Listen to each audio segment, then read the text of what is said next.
Um, hey, I'm gonna finish up the Archon quests that I started yesterday. Um, and maybe I'll do some exploring if I get done with them, but probably not.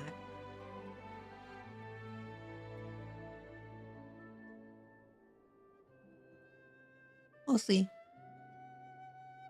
I'm on the starting screen because the cutscene happened, and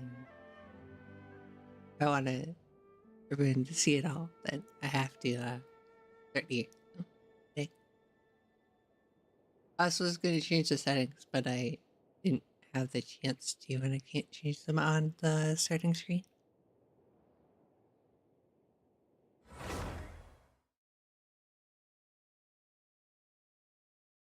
Well, here we go.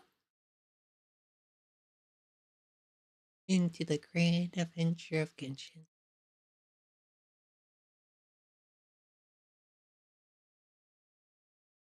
Immediately into dialogue.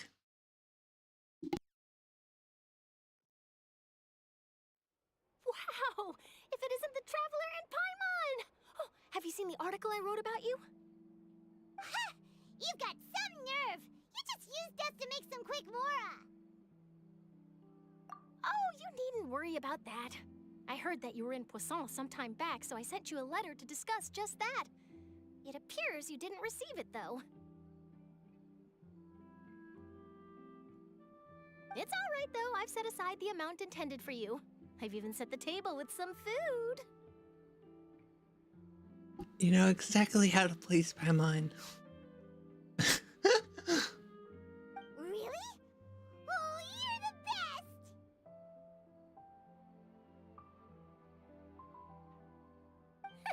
You're almost a little too easy to win over, Paimon.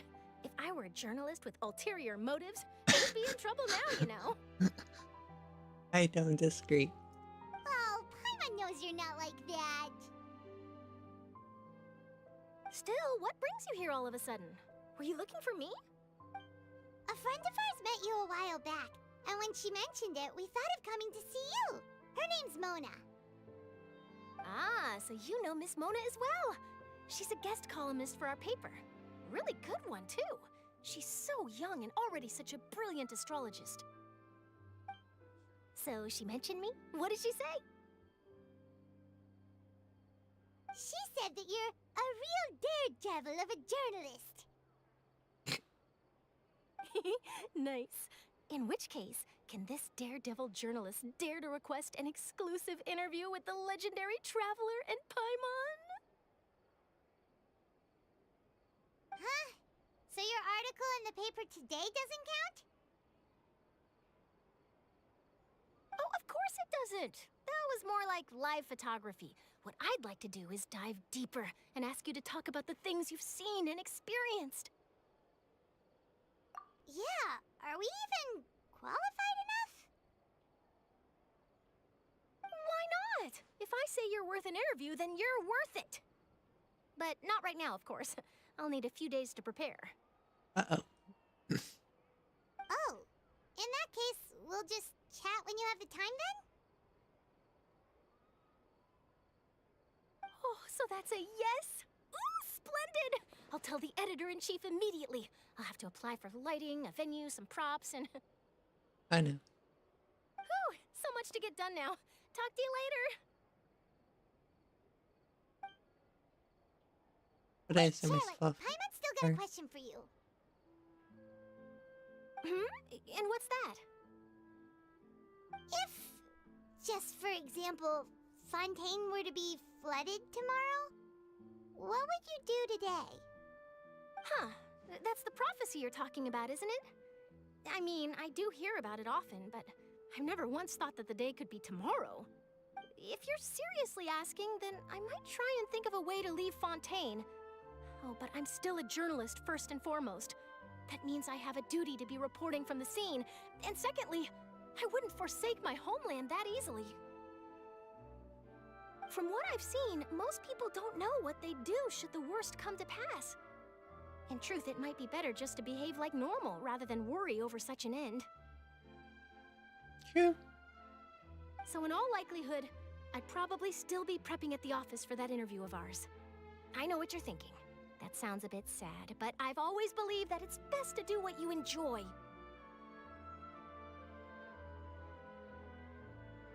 Living life to the fullest. Just think about it. If this nation really were to be suddenly destroyed tomorrow, but I still successfully finish an exclusive interview with a truly unique person, then the story I would wind up writing would truly be timeless. And then do you know what I'd do? Well, I'd write that story, send it for printing, and use messenger pigeons to get copies out to the various nations as soon as possible. I'm not a dreamer, nor am I a workaholic, but I do love my job, and I'd be proud of leaving such an article behind. I guess you could say that I was born to be a journalist. But anyway, that's my answer. And on that note, I'll get back to my preparations. That's so nice. All of a sudden, Paimon actually kinda envies her. Anyway, let's go and take a look at the sea, shall we?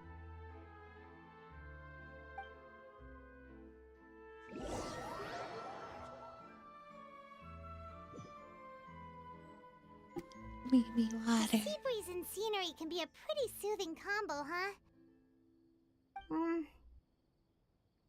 Paimon's been thinking. If it wasn't Fontaine, but all of Tevat that would be destroyed tomorrow, where would we go and what would we do? Netherworld. No, Paimon should ask, if you could choose, what would you like to do?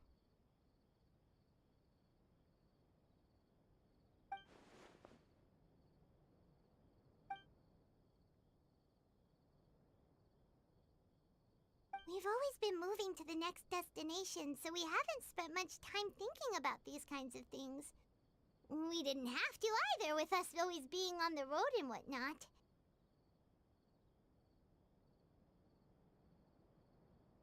You mean, still traveling? Of course.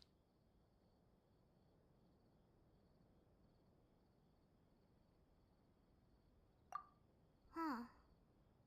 Wait, isn't that what we've always been doing? Yeah.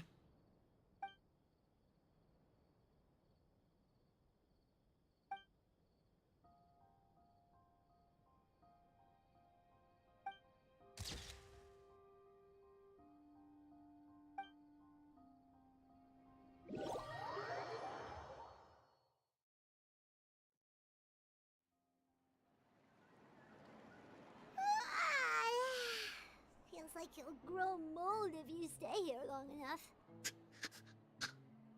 But it's still better than the Fortress of Meropide, that's for sure. It's not only damp there, but salty too. Ah, so the two of you are still here. Wonderful. Oh, you're from the Palais Mermonia, aren't you? Yes, I'm Isadora. Monsieur Nervillet sent me to look for you two before. I heard that afterward you went to the Fortress of Meropide. Not at all. I'm well aware that you're friends of his. Actually, I'm here to pass along a message from him.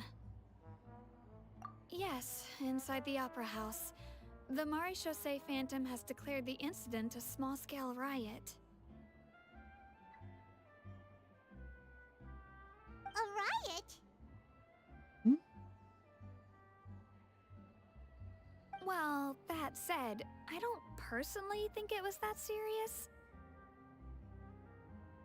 Lady Farina was watching a performance at the Opera House, and while she was resting during an intermission, some other audience members suddenly started harassing her.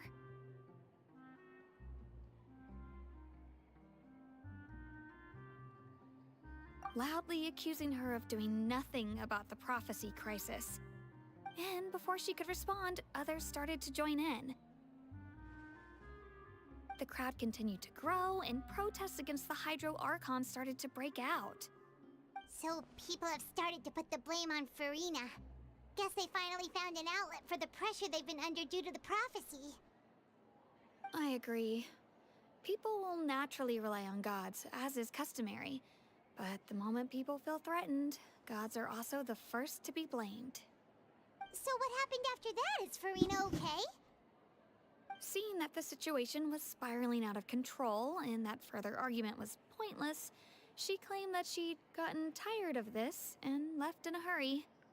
The Marechaussee Phantom had their hands full maintaining order and did not catch where Lady Farina had gone. Only when things had stabilized did we realize that she had gone missing. So, you mean she's still missing? That's right. The Marechaussee has dispatched many people to search for her, but we don't have any leads yet. That said, I don't think there's much to worry about. She is a god after all. Even if she were to fall into the hands of rioters, what could ordinary people do to her?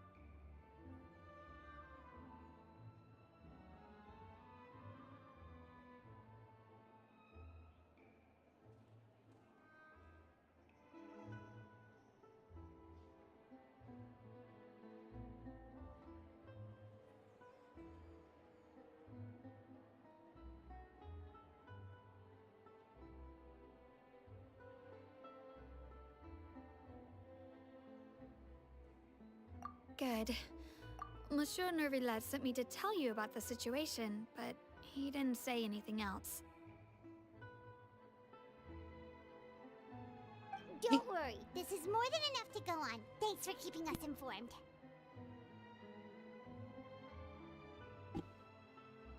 Ah, is that so? Well, alright then. In that case, you two take care. I'll be heading back to the Palais now.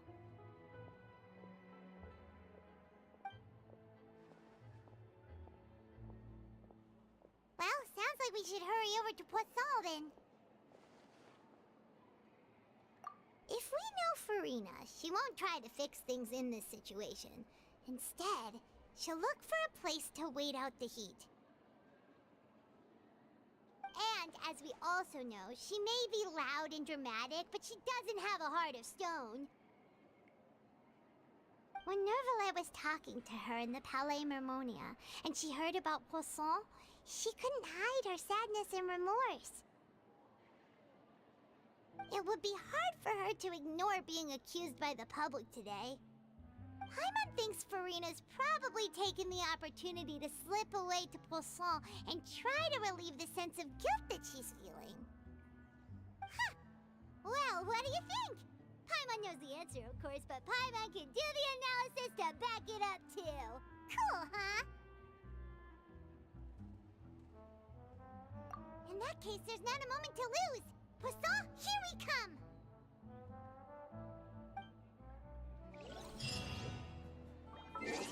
Ew.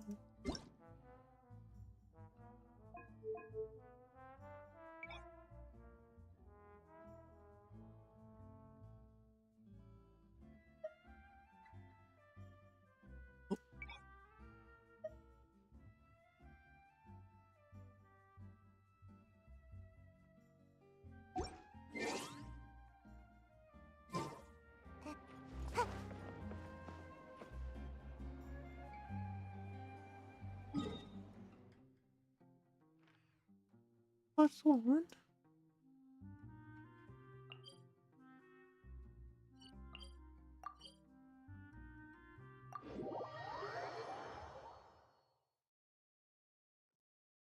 This place looks deserted. Guess all the Hold on.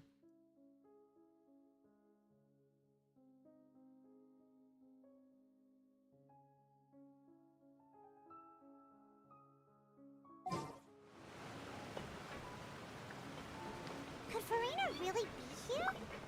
Let's try to find her as soon as possible. Hi, Papa.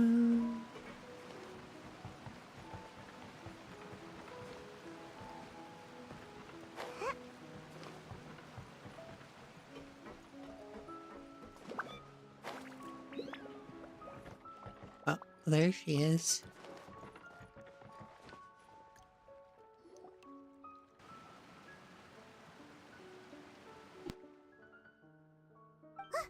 That's Farina, right over there. She really is here all on her own.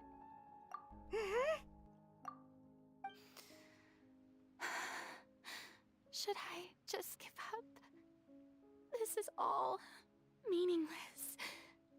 What was meant to happen did happen after all. Everyone's dead. I'm sorry.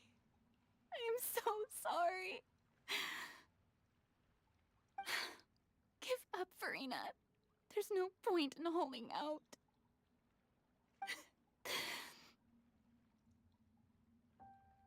I'm sorry. But what can I even do other than to repeat meaningless apologies over and over? Who's that? Don't worry, Farina, it's just us. Hello.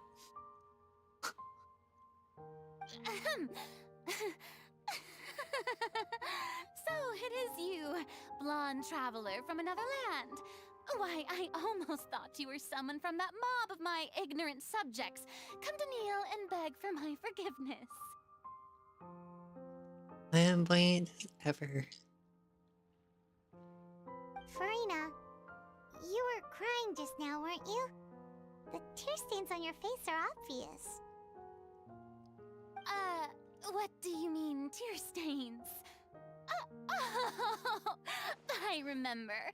The show at the Opera House earlier this morning was so moving. I'm still trying to process it. Who did that uncivilized rabble think they were, disturbing my enjoyment of the arts?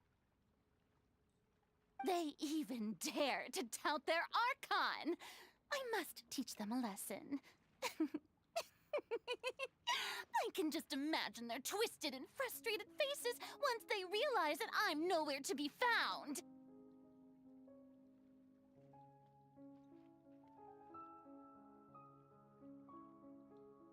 Oh, and I'm sure Nouvellette and those people from the Marish Chaussee Phantom are freaking out right next to them, too.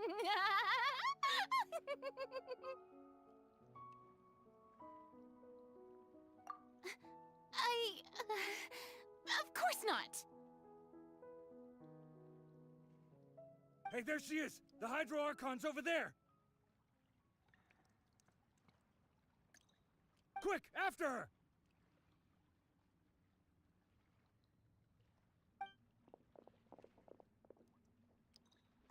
Farina, those people seem to be after you. They are...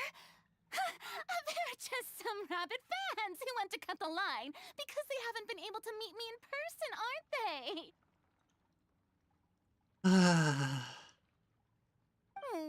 That's against the rules. I can't let them get their way.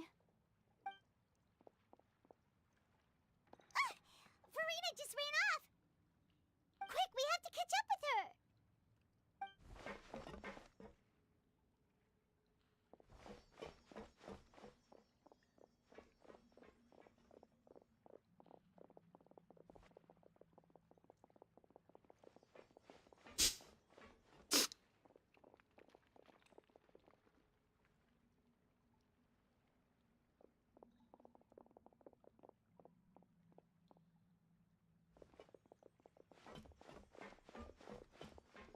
This should be the place, right?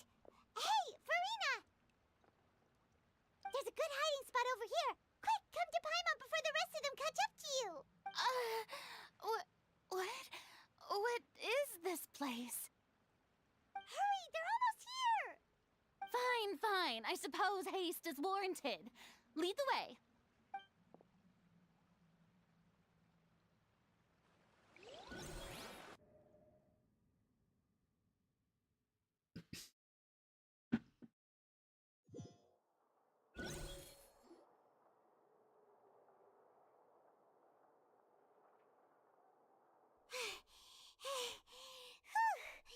Paimon's exhausted. Already, Paimon? But you just look.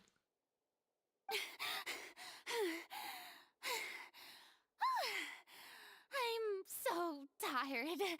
I totally thought they had caught me. No, I mean, I merely gave in to the sheer enthusiasm they displayed.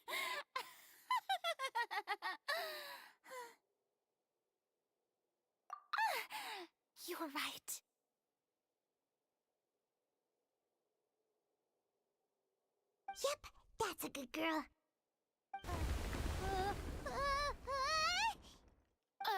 What's happening? The ground's shaking. Is it an earthquake? Yeah, a quake of this kind preceded the flooding in Poisson, didn't it? It can't be. It's happening again. Yep. Well, there's no need to worry too much about that. Neverlette's made some emergency plans, so the evacuation should go a lot smoother this time. Yeah, I hope you're right. But the people of Poisson, they've already...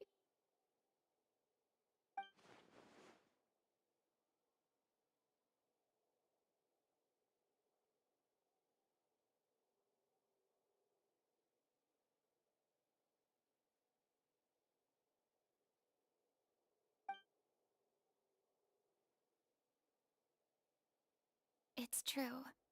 I've been investigating the prophecy for hundreds of years. I once had informants all over Tevat, searching for clues and feeding information back to me. I've tried all kinds of ways, too, to hold back the sea. Anything to keep the coastline from advancing. But all my efforts proved to be futile in the end. Really, the truth has been clear to me for a very long time. We cannot make an enemy of the divine. No matter what we do, the will of the heavenly principles will have its way, and the prophecy shall be fulfilled. Give up. I do love the sound of that phrase. It would mean finally coming to terms with fate, but also for me to finally be free. Indeed, I've thought about giving up so many times, especially after we almost lost Poisson. Fate is really unreasonable, isn't it? It has no heart and obeys no rules.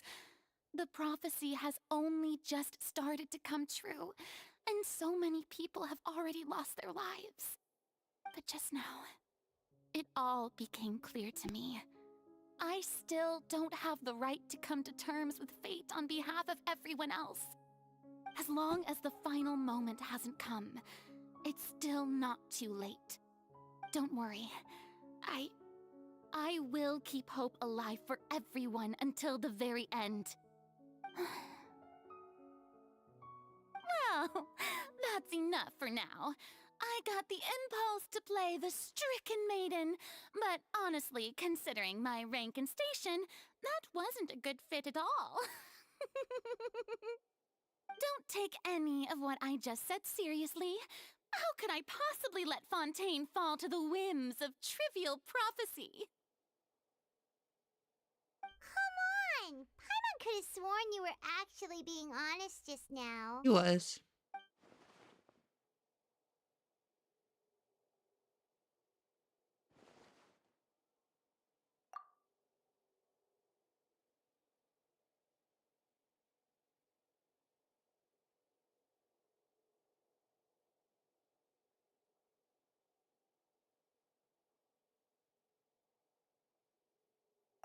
Share my burden.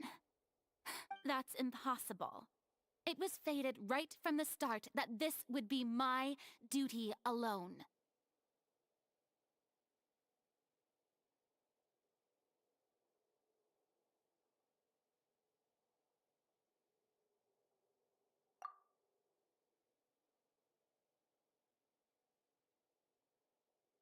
A witness. Yes, I've heard that you came to Tevat from beyond the stars, yes. In other words, you never belonged here. Correct. And if Tevat is, in its entirety, a show on a stage, then you're just a spectator, aren't you? If that's the case...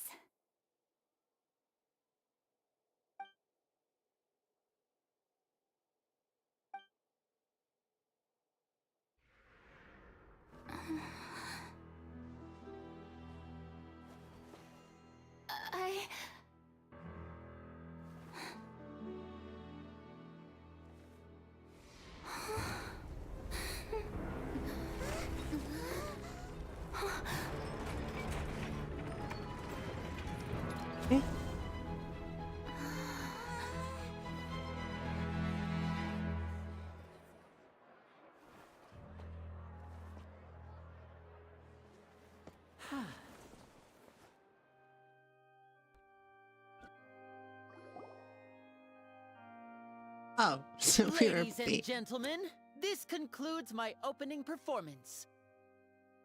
Now, without further ado, we may proceed to the trial of our god.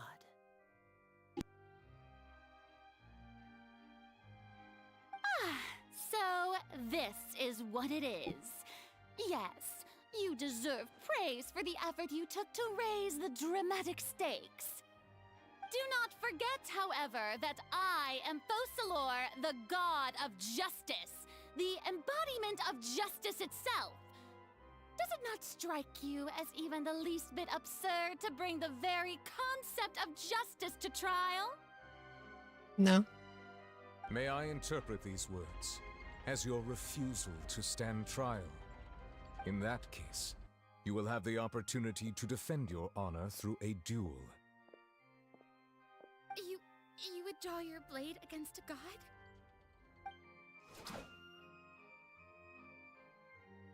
I see. It seems like you have made up your mind.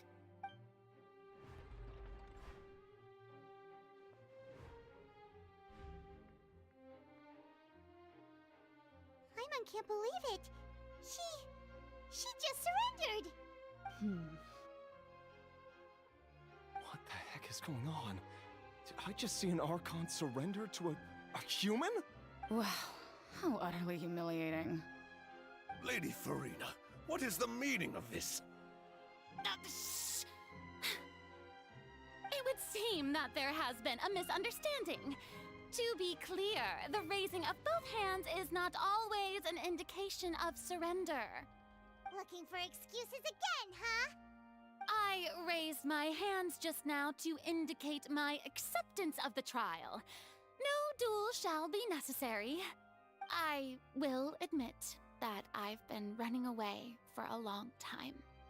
I'm sorry, everyone. I was unable to protect the people of Poisson. It is my duty to stand trial for my crimes. You are not the only ones to be disappointed in me. I, too, am exceedingly disappointed in myself.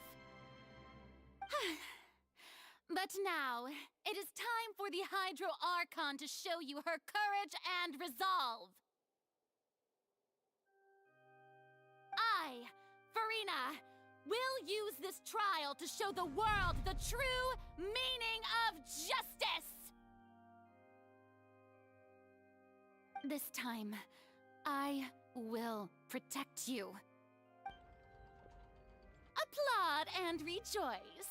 One of the most outrageous and fantastical arcs known to the opera epiclese is now unfolding before your eyes. Mark my words, this shall be one of the most exhilarating and brilliant shows ever to grace the stage of Fontaine! The trial of the Hydro Archon, Focalor, will now begin! Woohoo! Oh, now we're making history! Why does it feel like Farina just took over the whole thing? Like, come on! Didn't she just get forced to stand trial for her crimes? Also, even though she's still acting super dramatic, she is taking this seriously this time, right? All right, then. Who will be my opponent in this trial? The court asks the prosecutor to please take the stand. Is that so? Very well. Then please speak, witness of Tivat, my accuser and fated opponent.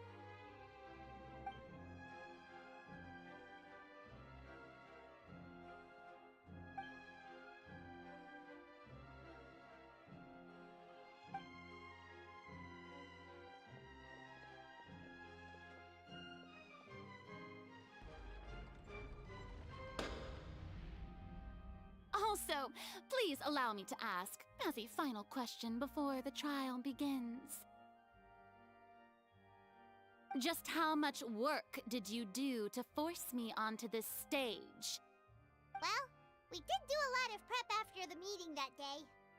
I can go over the tasks assigned to the Spina di Rosula, since they were rather straightforward and easy. Flavia, the president of the Spina di Rosula.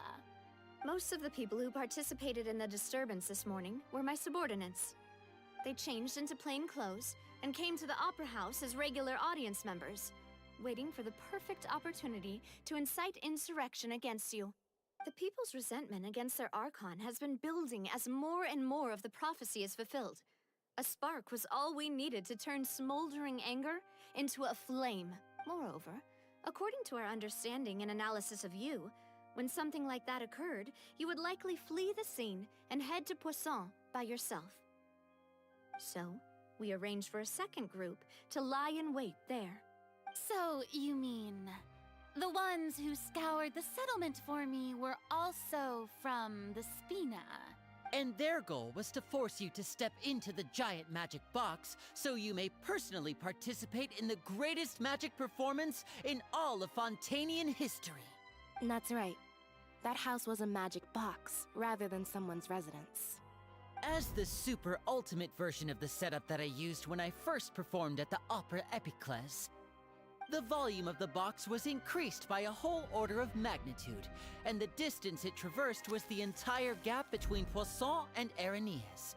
Its cargo, of course, was an Archon instead of a human. My thanks, Farina. Without your help, we could never have pulled off such an extraordinary performance. You're welcome? Of course, this performance was only made possible with Father's support. The House of the Hearth spent a massive amount of labor in Mora to pull this off. We had to select a location, construct the giant magic box, dig a tunnel, and open up a path through the water. It was a lot of work for all of us. So, in other words, the earthquake that we felt within the giant magic box was just a normal tremor from the transportation of the whole house? That's right. It wasn't a sign of another disaster to come. Then, I can guess Nervilette and Cloran's parts.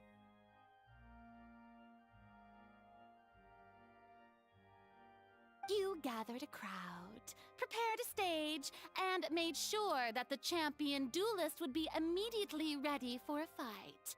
Also that as soon as I appeared on the stage, the trial may commence without a hitch. Am I right? Yes, that is correct. Well, Clorand, I must commend you for your courage.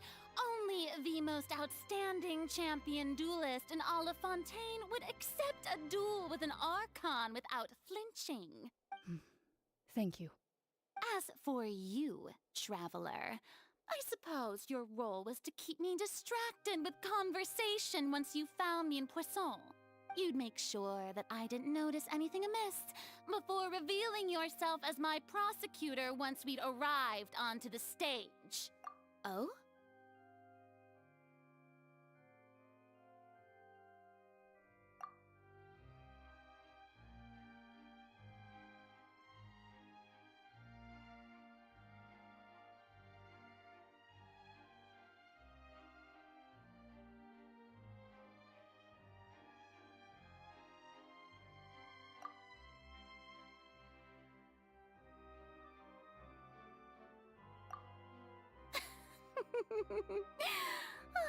Is that so?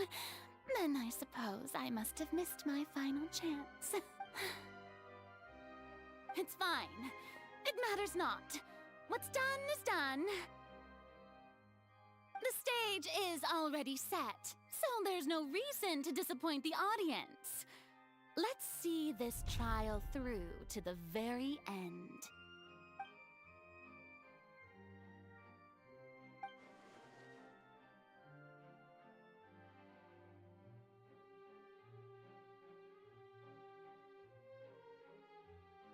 Madam Prosecutor, please allow me to pass this along.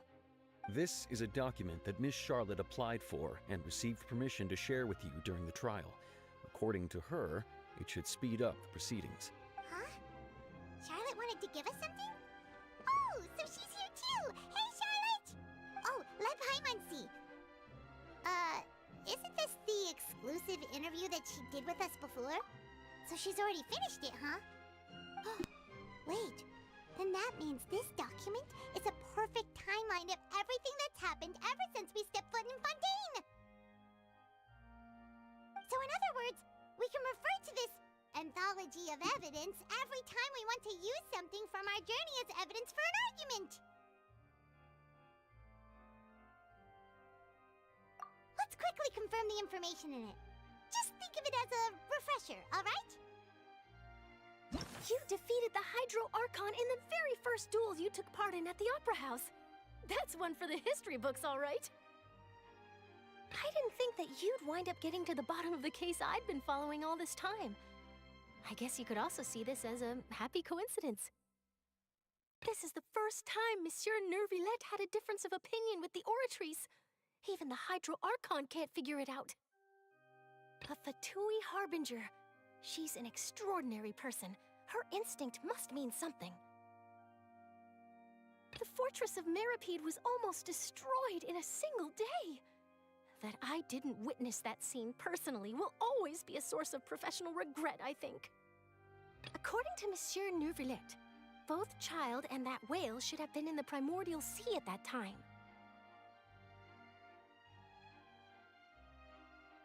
I nearly lost my awesome friend Navia.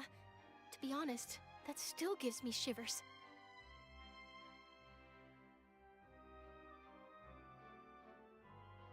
The words of someone as extraordinary as a witch can probably only be truly understood when something surreal happens to you.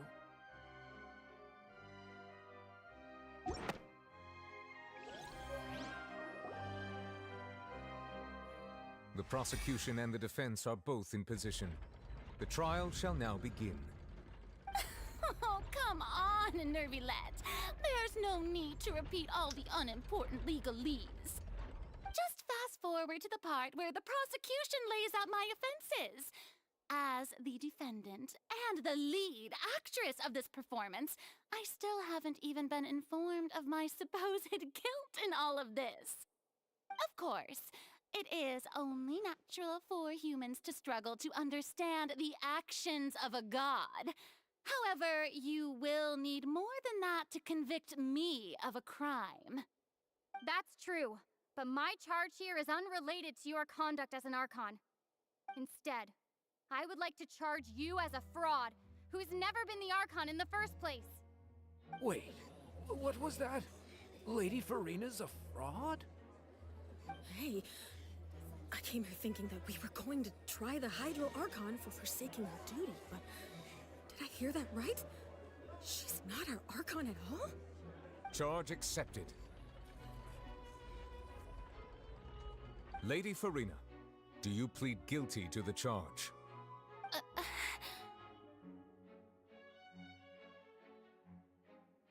Lady Farina. I plead not guilty. How can I be guilty? There is no way that I, Focalor, otherwise known as Farina de Fontaine, a member of the Seven and the Regina of all waters, kindreds, peoples, and laws of Fontaine, could be anything other than your true Archon.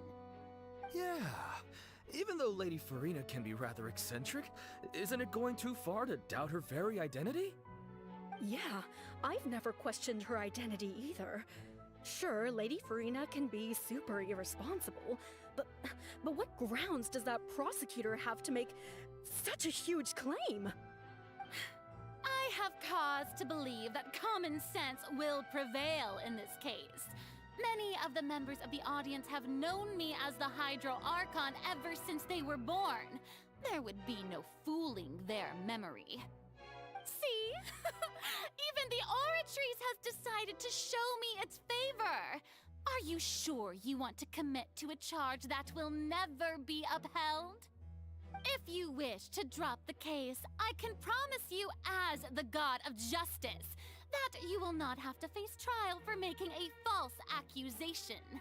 We will treat everything that's happened as a dramatic spectacle and move on with our lives. What do you say to that? Huh. An argument with near impossible odds, huh? You have to not only refute Farina's claims, but also overturn the long-held beliefs of the people.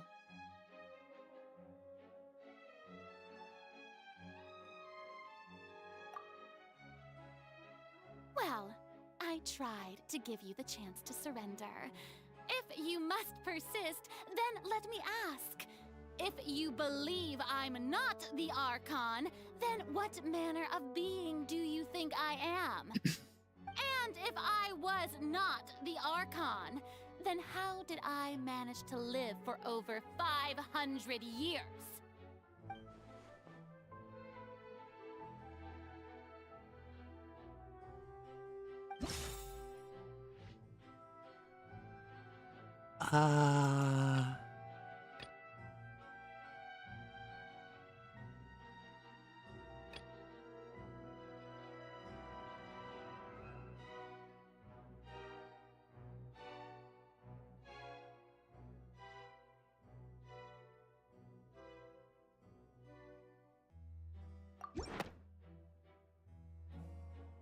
First of all, you may be a member of another long-lived race, which would allow you to naturally possess an extended lifespan.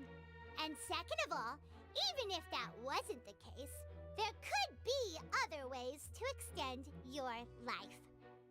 Who gave you that idea? Was it the knave? You'd sink so low as to use a harbinger's words against me.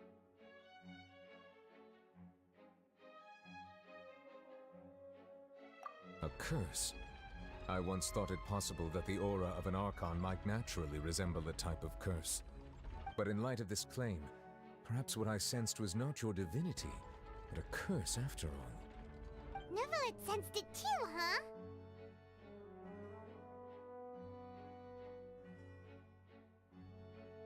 Lady Farina is actually a human? Well, it is true that it's extremely difficult to tell humans and gods apart just by looking at them. It's not impossible.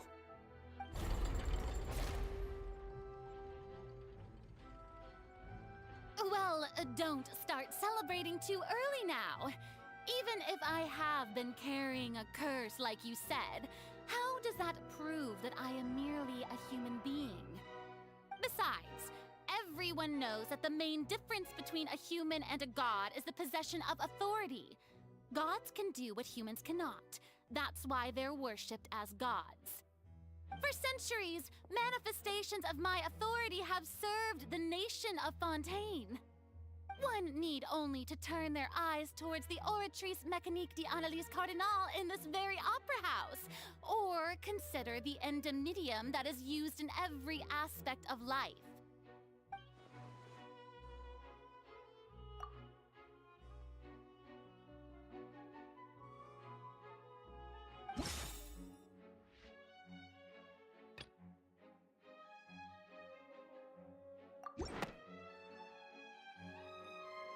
You tried to reference the Oratrice. But weren't you as confused as all the rest of us when the Oratrice declared Child to be guilty without any proof? Otherwise, you should have come up with a good explanation for that by now. Didn't I make myself clear at the time? The decisions of the gods are naturally difficult for humans to comprehend.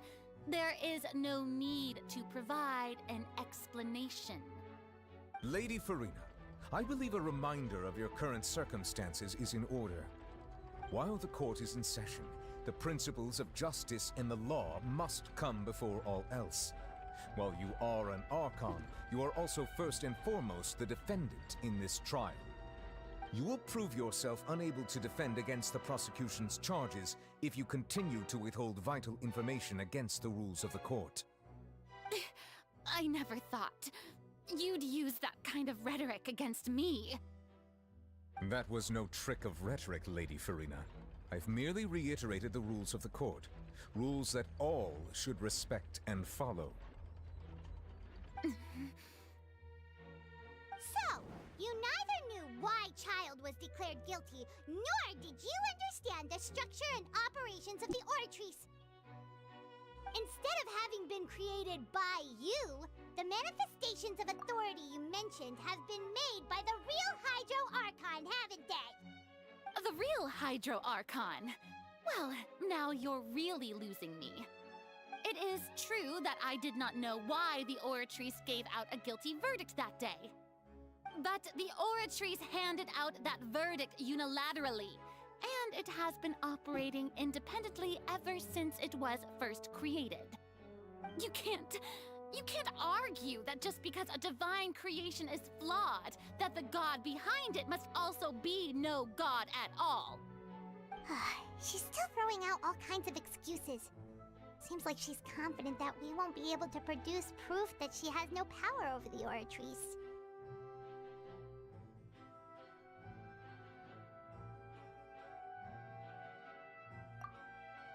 My power as an Archon.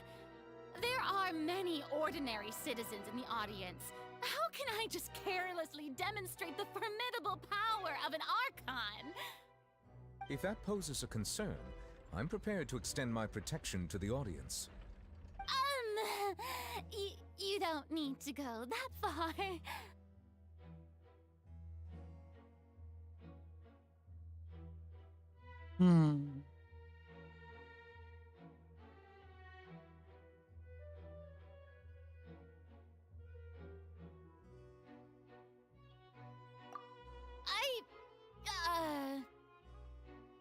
Aren't you the Hydro Archon? Or is it that you can't even wield the power of Hydro, much less the authority of a god? Indemnitium! Yes! It's all because of Indemnitium!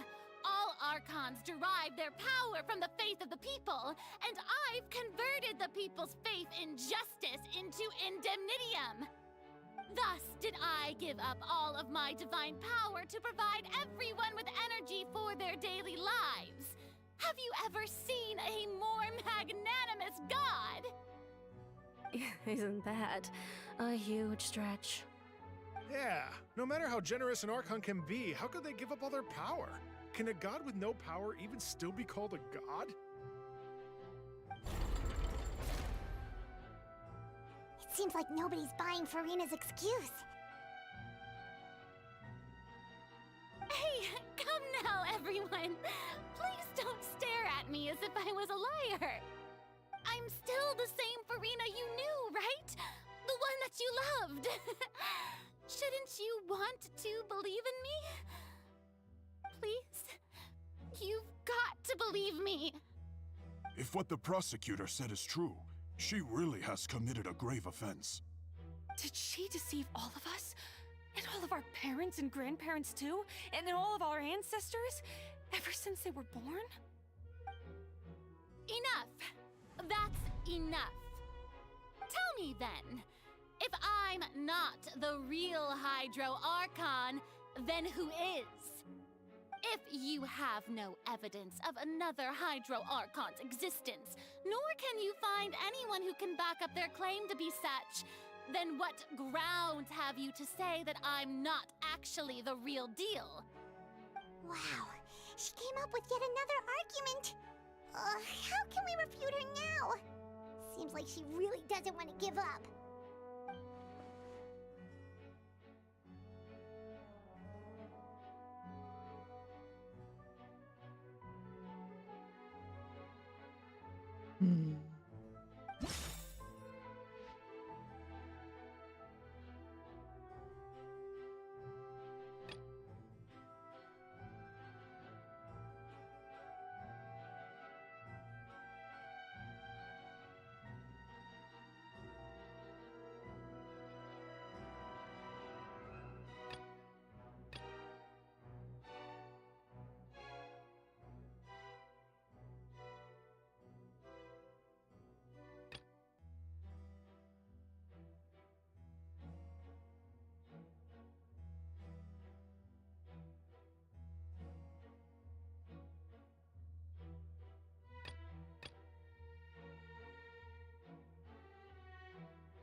That doesn't sound right. Paimon doesn't think this clue can be used as compelling evidence to build our case.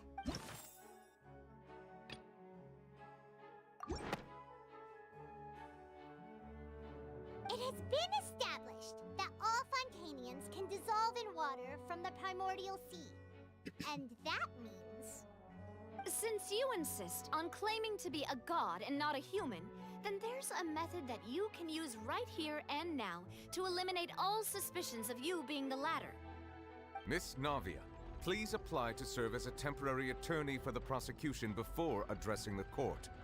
Though you act in partnership with the prosecutor, you must still adhere to proper procedure. Super sorry, Monsieur Chief Justice. I swear this really will be the last time that I'll speak out of turn. Now, I've brought some seawater from Poisson. As everyone knows, a massive flood struck the area not long ago, taking many lives, including those of some of my closest friends. So, Miss Farina, would you dare to touch some of this seawater? If we are to believe that you are indeed the real Hydro Archon, touching this seawater would have no effect on you. All it should do is strengthen your case. But if you don't dare to touch it, then we would have basically proved the reverse. Oh, and I must remind you that after the disaster at Poisson, nobody wants to see any more people dissolve. I do hope you'll act prudently and choose the simpler path of admitting guilt. Navia from the Spina di Rasula. The Spina has governed Poisson for many years. I guess her suggestion is valid. If Lady Farina is indeed just a human, she's probably Fontanian like all the rest of us. Would she really dare to try?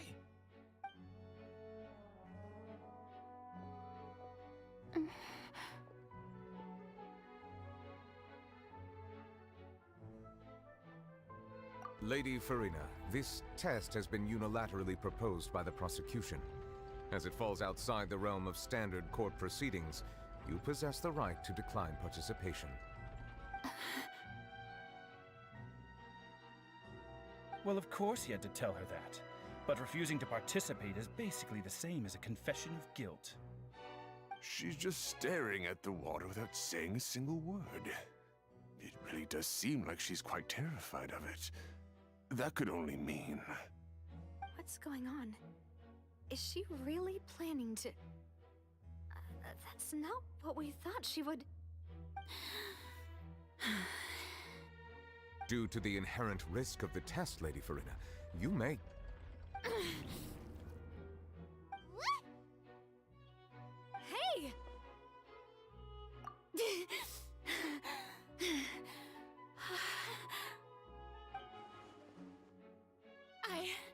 I'm fine! Look at me, everyone! My hand is still here! I haven't been dissolved! Will you believe me now? I really am your Archon! I'm nothing like a normal human who would fall apart as soon as they touch this water! Really, was this not the most obvious thing in the world? Miss Siegewien? If you are present, Miss Siegewien, please come forward and attend to the defendant. Siegewien? Don't be nervous. It'll just take a few seconds. Let me see. That should be enough. Please announce the results of your evaluation to the court, Miss Siegewien. As everyone doubtlessly saw, Miss Farina was displaying symptoms of hyperventilation and flushed skin. These indicate that she was experiencing the adverse effects of exposure to primordial seawater. The extent to which she was affected is the same as other humans when exposed to primordial seawater of a similar concentration. Thank you, Miss Siegewien. Lady Farina, you may return to the defendant's stand. Oh, wait. What did she just say? I didn't get dissolved! Shouldn't that be enough to prove my innocence? Well, considering your tendency to run from your problems, we did originally prepare a direct sample of the seawater around Poisson. However, after extensive discussion, we exchanged it for a sample that is not concentrated enough to dissolve an actual human. After all, on the off chance that something entirely unexpected might occur, we don't want anyone else to lose their life to the sea. Yeah, so out of regard for Farina's life, you secured a low-concentration sample and asked the head nurse to serve as an expert witness. It's a great thing that the direct sample wasn't actually used. Farina could have... I can't believe... you...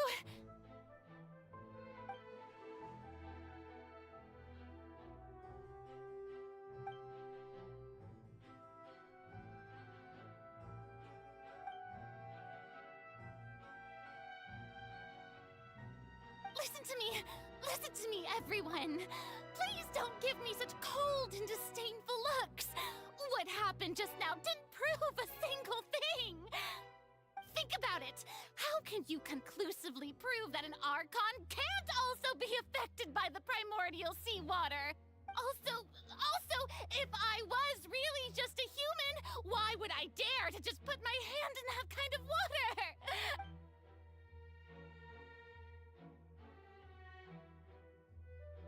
Please, everyone, anyone, just listen to me! I swear, I really am your Archon!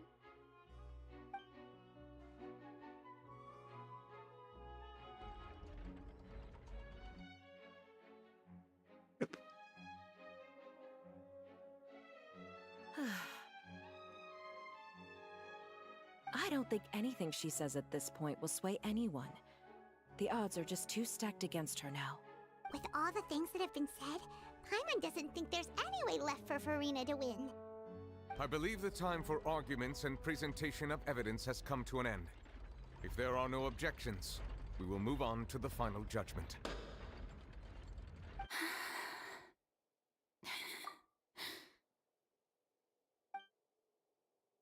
I don't think anything she says at this point will sway anyone. She's too stacked against her now.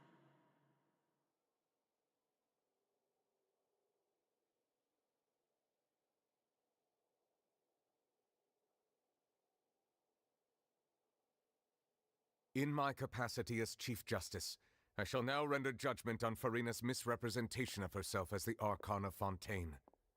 As a human who knowingly deceived her fellow citizens, Farina is... guilty.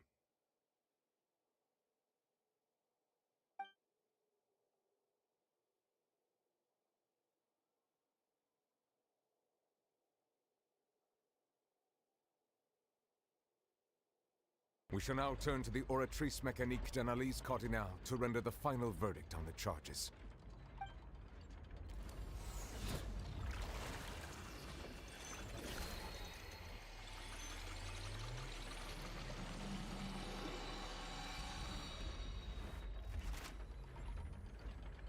According to the judgment of the Oratrice Mécanique d'Analyse Cardinale, Farina is... Well, what's wrong? What's the Oratrice's verdict?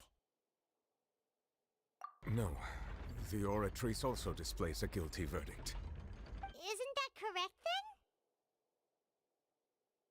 However, the exact wording of the verdict is thus: the Hydro Archon, guilty, to be punished via the death sentence.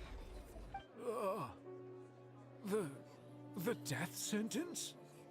That's actually one of the available sentences? I've always thought that it was just a myth. The one and only time the death sentence has been handed out at the court, and it's been given to the very person we've worshipped as the god of justice? What an unexpected twist. Farina's been sentenced to death by the Oratrice? We just wanted to use the trial to show her the seriousness of things so she'd tell us the truth. How did things escalate this quickly? This outcome is indeed quite strange.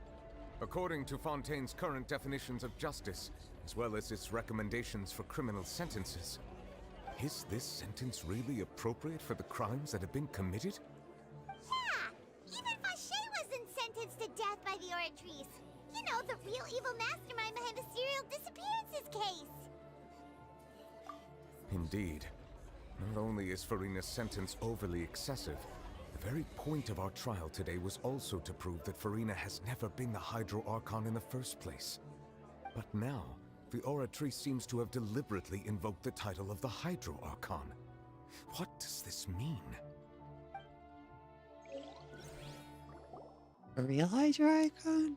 Or Farina? Excuse me, if I may interrupt. Is the trial still going? Fremine! You finally made it. I assume this means you've completed your mission? Mm-hmm. Any mission Father assigns to me will always be top priority.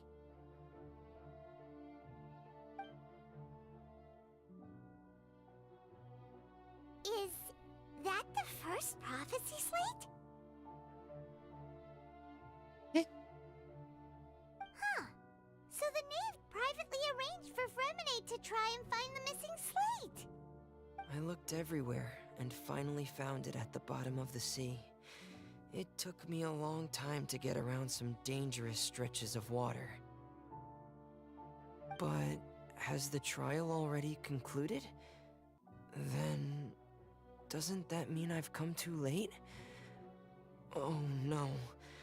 Father will be disappointed in me. Thank you for your hard work, Mr. Fremine. Please allow me to review the record left on the slate. Traveler, I believe that you have already seen the other existing slates, and would like you to come here and confirm their contents.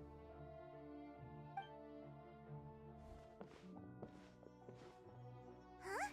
So what do you see? What is it?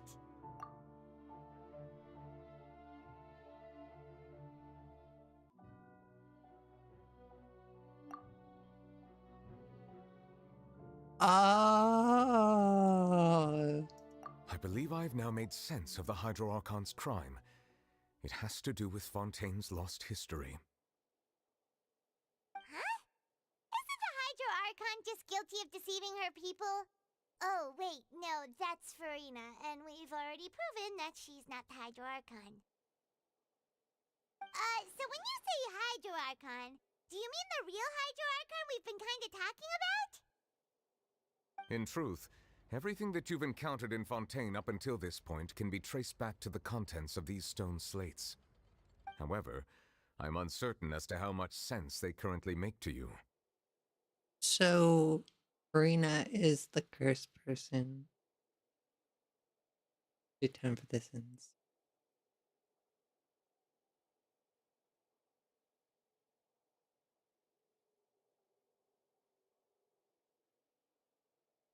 That means she was already stripped of her divine powers at the time?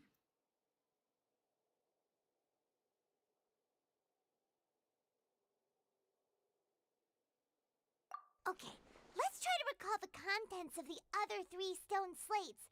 Paimon will do her best to help you remember.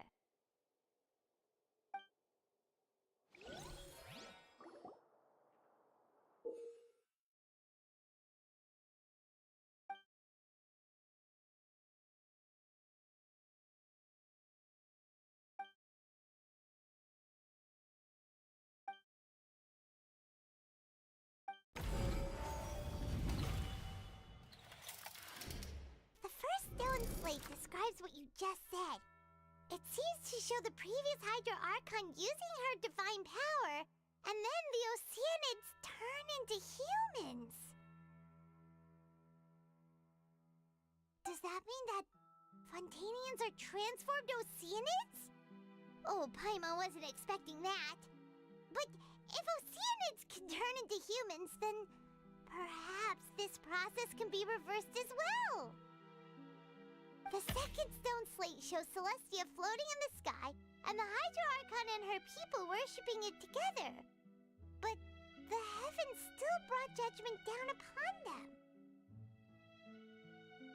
This must be the point when the Hydro Archon and the Fontainians were branded with their original sin. Does this mean that the original sin and the Hydro Archon sin are the same thing? The third slate shows the Hydro Archon sinking into the sea surrounded by many people. That reminds Paimon, didn't we also watch that happen to someone else? Well, the fourth slate is the prophecy the Fontainians have been talking about. People dissolving into the sea, the Hydro Archon crying on her throne, and so on. We didn't believe that such a crazy disaster could happen at first, did we? But after that incident, it was just a question of when and not if.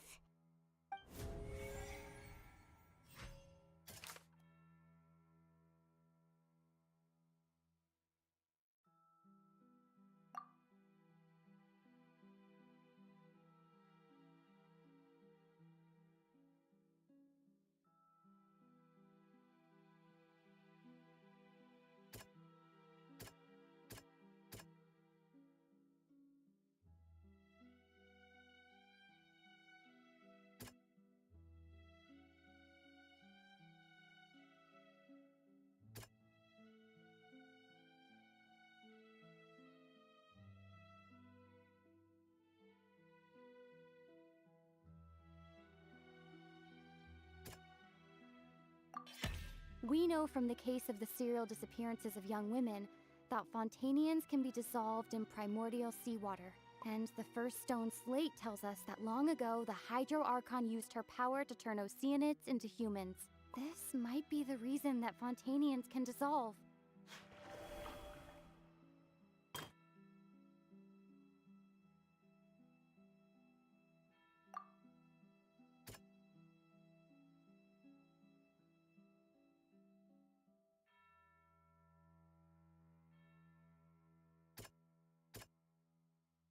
That doesn't sound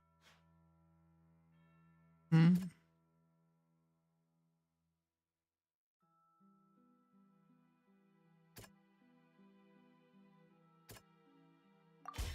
Perhaps what is about to take place has all happened before. The true sin of the Hydro Archon that Nervilette mentioned, and the original sin cast down on the people of Fontaine by Celestia, as recorded on the stone slates.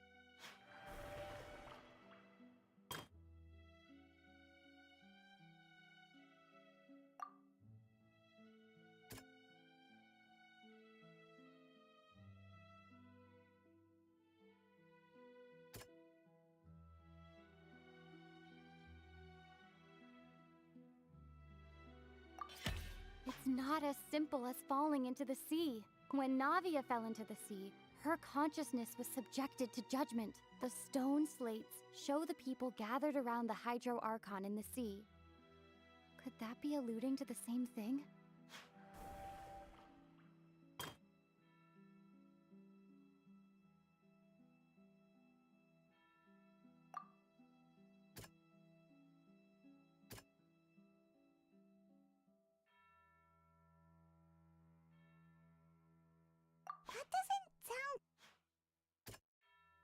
That doesn't sound...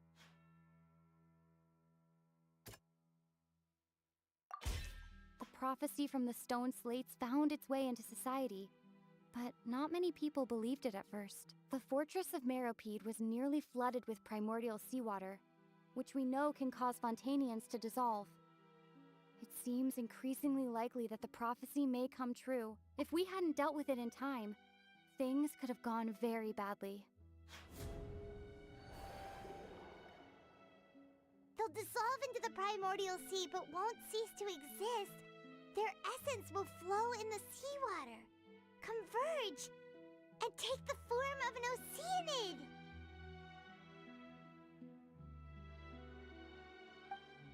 The Hydro Archon was sentenced to death in court, shocking everyone present. Perhaps this means that her sin was actually Fontaine's original sin.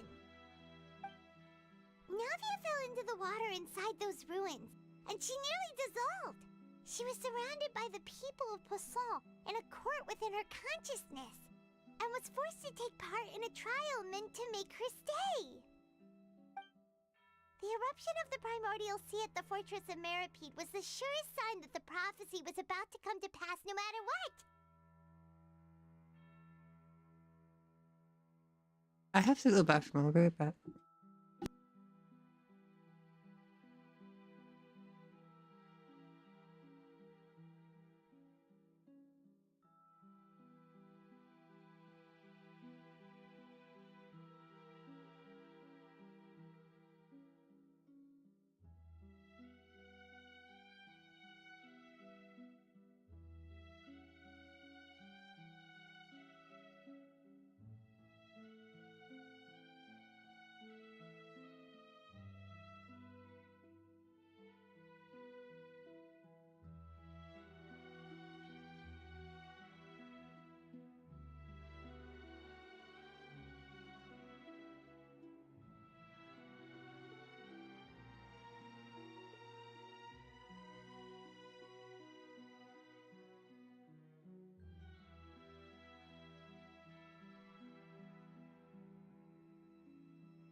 Stone Slate's contents can all be verified by recent events.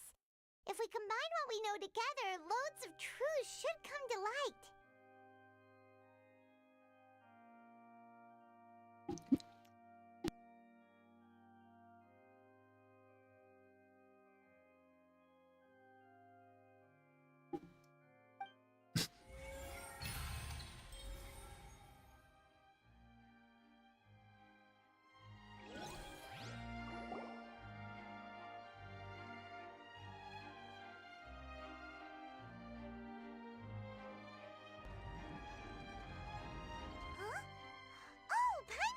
Now, so that's how you can make sense of it.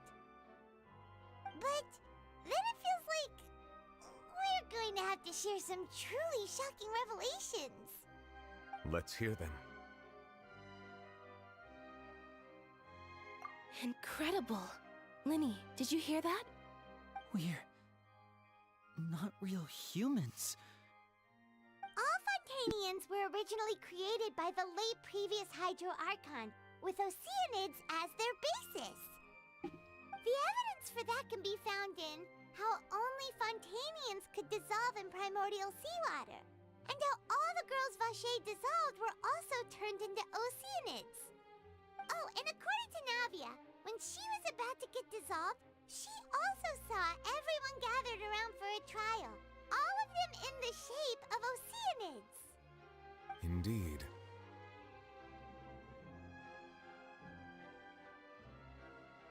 Yeah, and it follows from the content of the first slate that she probably anchored Celestia by creating humans without prior permission.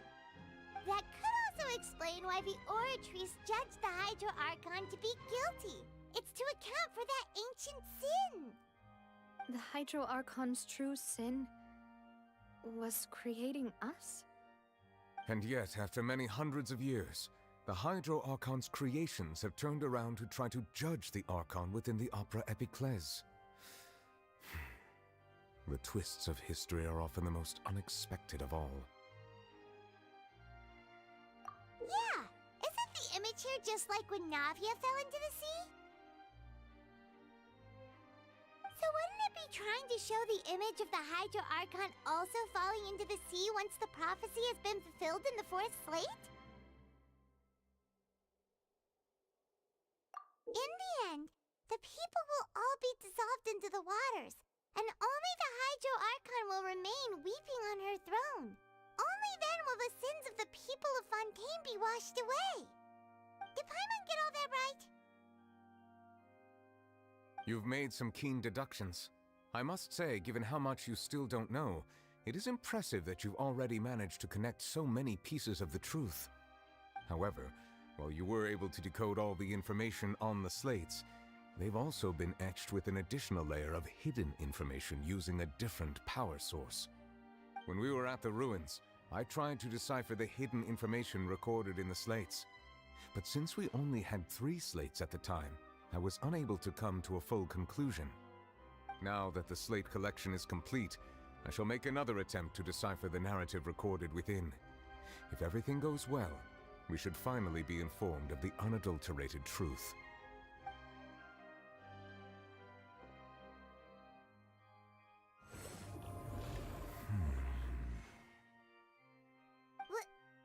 Well? Did you get it? I believe I should share this truth not only with you, but with all the people of Fontaine as well. I will try to briefly summarize it for you.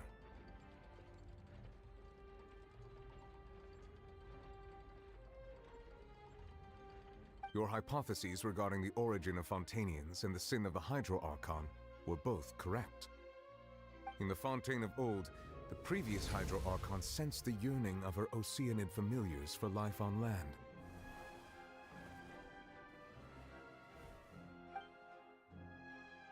The Oceanids were enamored with the beauty and romanticism of human beings, and wishing to have those experiences for themselves, expressed to the Hydro Archon their desire to become of a similar kind. However, even though water as an element is intricately linked with the power of life, the Hydro Archon, as one of the 7, did not possess the authority to create a new form of human life. Not one to give in, She eventually found a way to create permanent humanoid bodies for her familiars by appropriating the power of this planet's primordial sea. She poured primordial seawater into the Oceanids' blood vessels, creating humanoid mimics in the process. But if Fontanians were to ever come into direct contact with water from the primordial sea, the power within their bodies would escape these artificial restraints and return to the sea. As a result, their forms would collapse, and they would be reverted to their original forms as Oceanids. Of course, the Hydro Archon never received permission from the heavenly principles to create a new human race. And thus, the Hydro Archon and all of her creations came to shoulder the original sin of appropriating the power of the primordial sea. That is the true history of how the people of Fontaine first came into being. So we were all Oceanids before we turned into human beings? That's way too much information for me. I think I'm just going to pretend that I never heard a single thing. Wait, but if that's the truth, we can't let the Hydro Archon be sentenced to death. After all, her only sin was creating us. This really might be too much information for your regular Fontanian, but it does answer a lot of our questions. Alas, your hypothesis regarding the third and fourth stone slates was inaccurate. The slates' respective positions are, in fact, correct. A key point of the visual on the third slate is how all the individuals depicted in the water are humans rather than Oceanids. They have not been dissolved, which implies that the water depicted in this slate is not water from the primordial sea. The nation of Fontaine is the nation of Hydro, as well as the nation of Trials and Justice. Instead of being the literal element, the water in the scene symbolizes judgment and justice. You may also recall Navia's experience. When she fell into the sea, her consciousness was surrounded by that of many others who intended to hold a trial to determine her fate. Therefore, the meaning of the third slate is that the people of Fontaine shall try the Hydro Archon at the court of justice.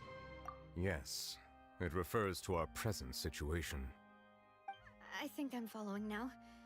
So, what you're saying is, even though we decided to put on this trial to avoid fulfilling the prophecy, in truth, everything we've done has happened exactly as the prophecy foretold.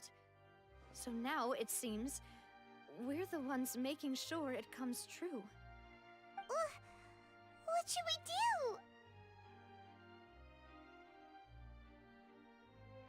Huh. No matter what, the prophecy will be fulfilled.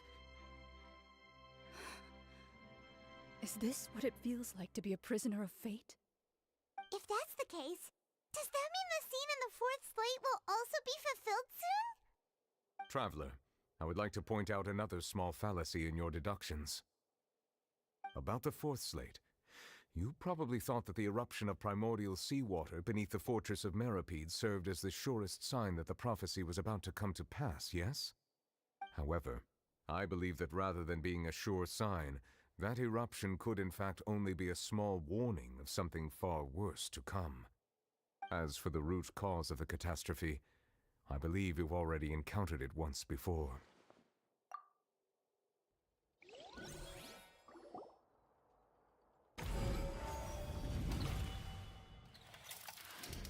This eruption was just a small warning of the things to come. We must find the root cause of the disaster.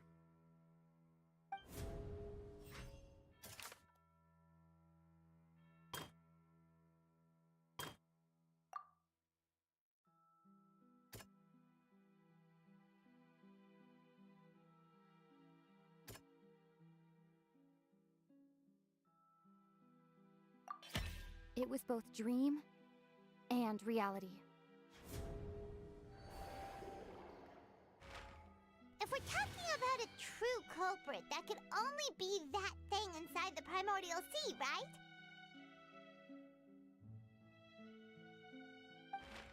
The truth, the original sin, the trial, and the root cause of the disaster.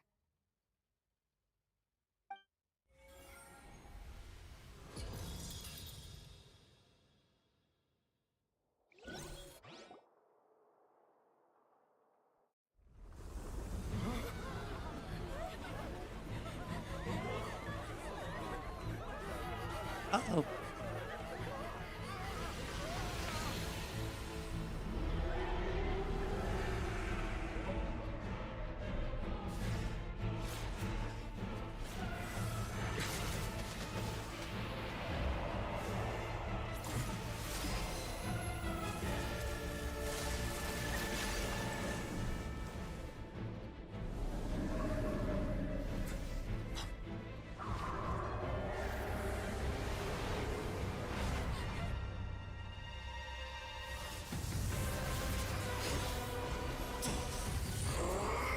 Hey, child.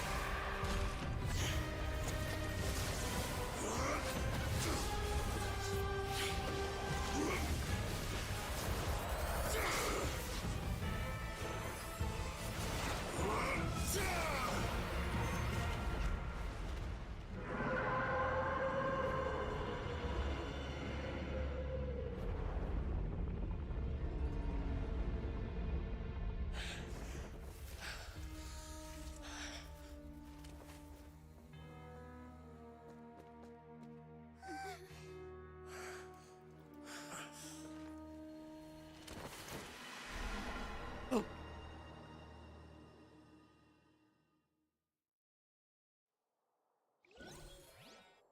And there he goes again. That was way too close! How did that thing just burst into the Opera House? Wait, was that the huge whale you saw in your dream?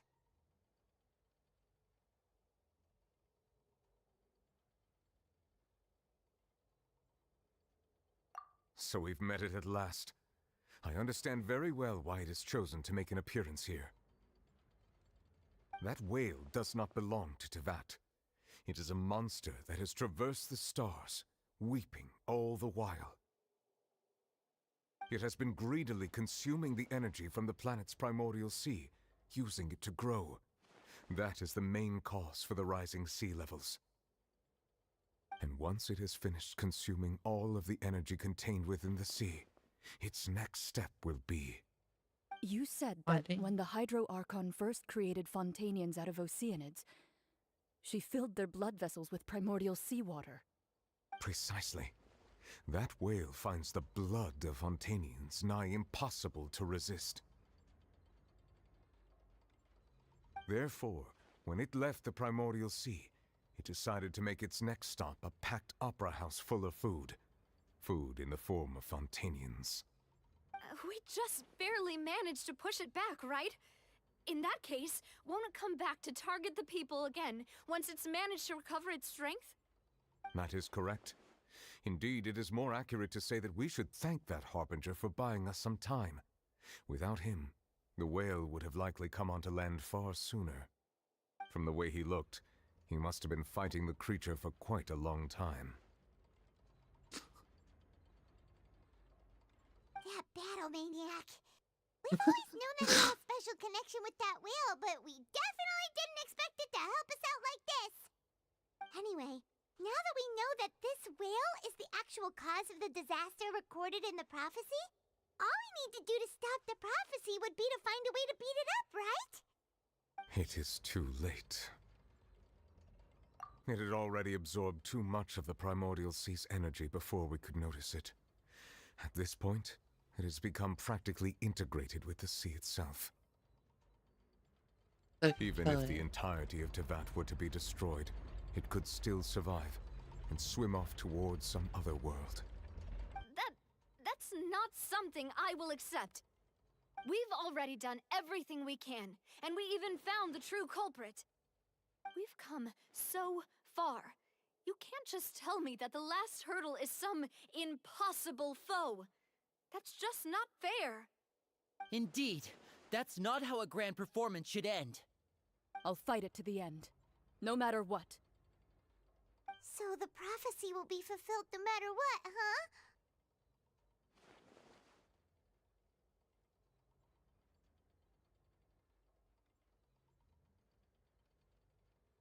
The prophecy.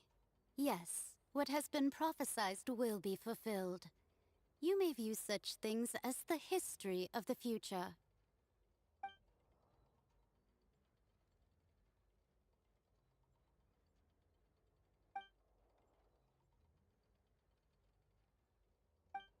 Justice prophecies are usually only the future as seen from the perspectives of the gods.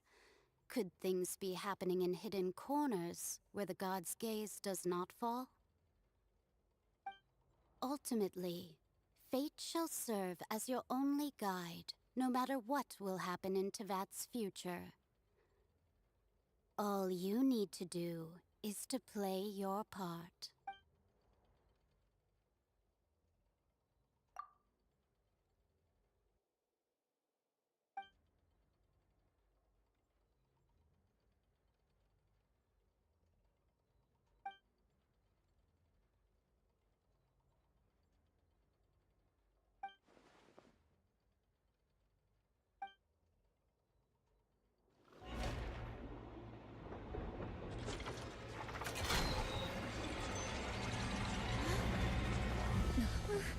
What's happening with the oratories? I believe it is preparing to carry out the death sentence.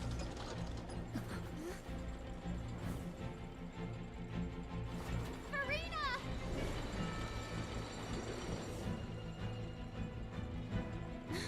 No, I still need answers.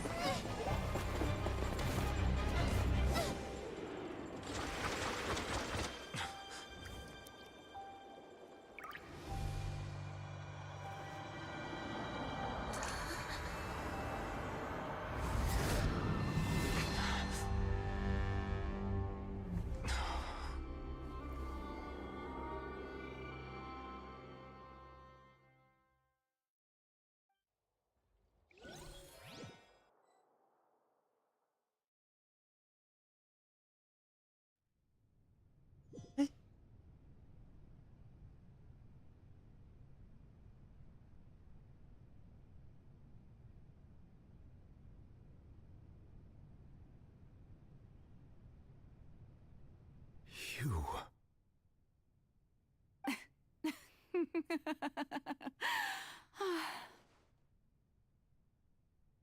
Sorry. That shocked expression on your face is just too amusing. I couldn't help myself. You are not Furina. Who are you? Ah, the sweet sound of bewilderment. Marvelous. A sure sign that my attempt to deceive everyone was a resounding success. But to answer your question, I am Focalor. You know, the god. Focalor. Why did you deceive us? Oh, that wasn't my goal, of course. Goodness, no. But I had to fool everyone else too, if I was to stand any chance of deceiving the heavenly principles. Deceiving the heavenly principles? It's all because of that pernicious prophecy. Dreadful, wasn't it? Everyone doomed to dissolve. Fontaine condemned to be flooded.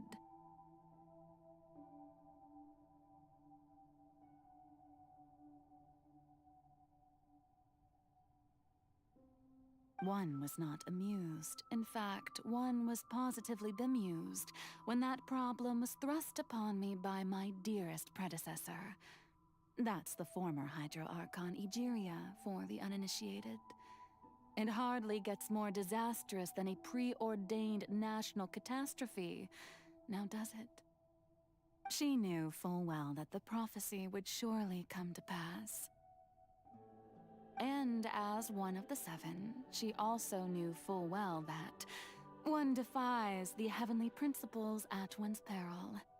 So yes, as you have no doubt surmised, it was a rather impossible situation that I found myself in. I spent a terribly long time mulling it over, alone on the ocean floor. And I was almost growing barnacles by the time I finally realized there was only one possible solution to this confounding conundrum. I had to outwit the heavenly principles, allow the prophecy to be fulfilled, ostensibly at least, while saving everyone at the same time. I'm a genius, I know. I can only assume that's why Egeria chose me as her successor. Although, looking back now, it was hardly the inheritance one dreams of. Between the task of saving the nation, the quotidian duties of the Hydro Archon, and not to mention the original sin of creating a new race of humans, I dare say she left me quite a colossal mess to clean up.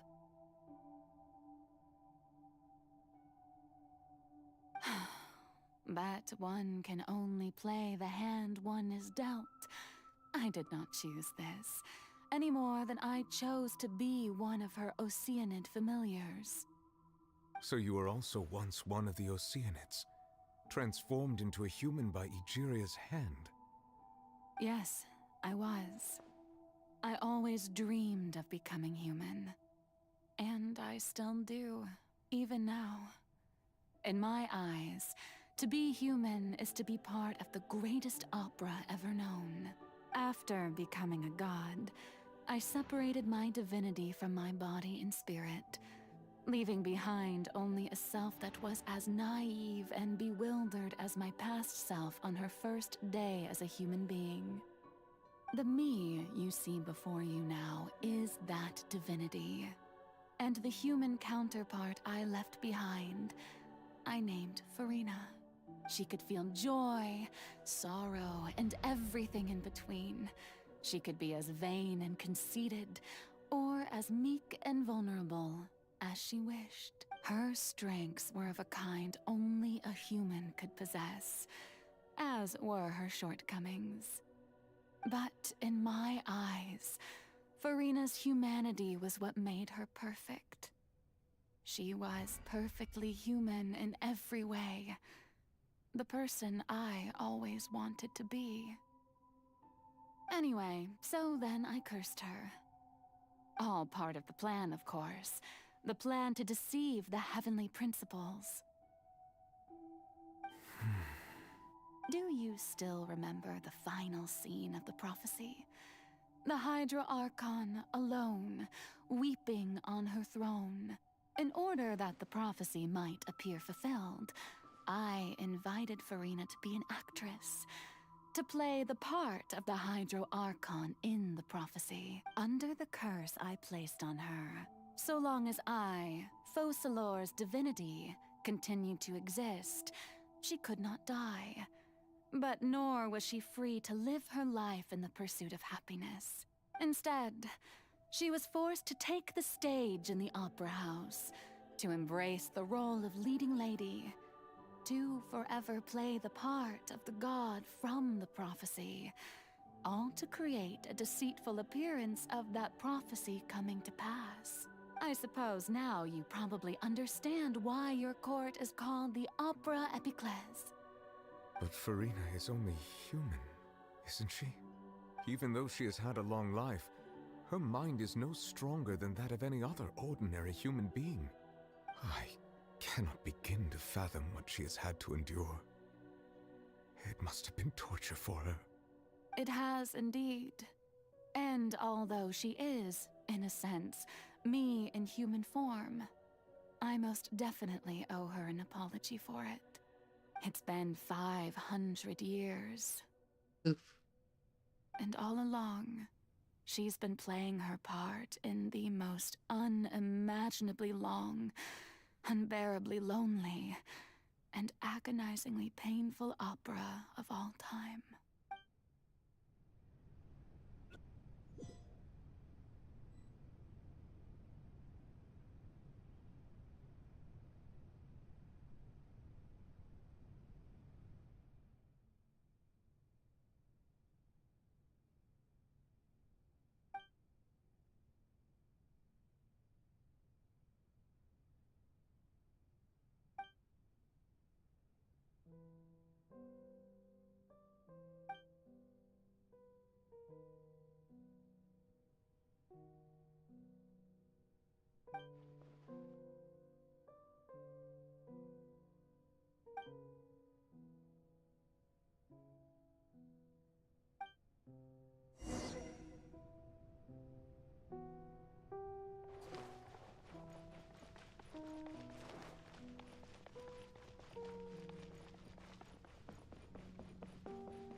wanted you to come onto the stage. Now, I understand your admiration for my august self, but I must ask you to keep to the rules. All right. It is not my intent to reprimand you. There is no need to state your name. Just be off with you. Do not distract me from my performance. Oh, do not jest. Can you not feel it? I am Focalor. The eyes of countless Fontanians are upon me. I must, at all times, display the utmost elegance and nobility.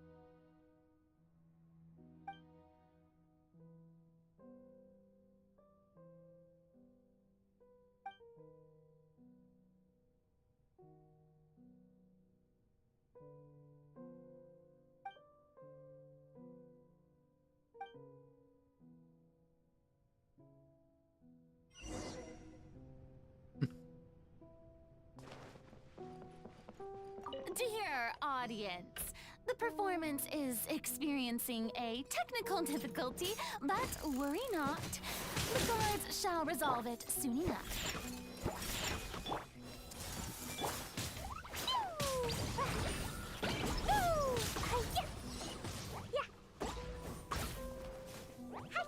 Can't handle your drink.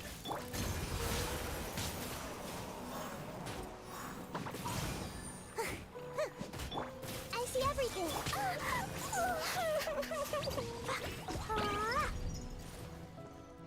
La la la.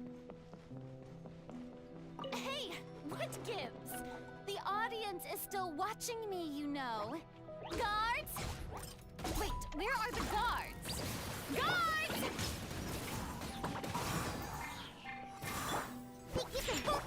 Everyone hold hands. Pew! Blazing away!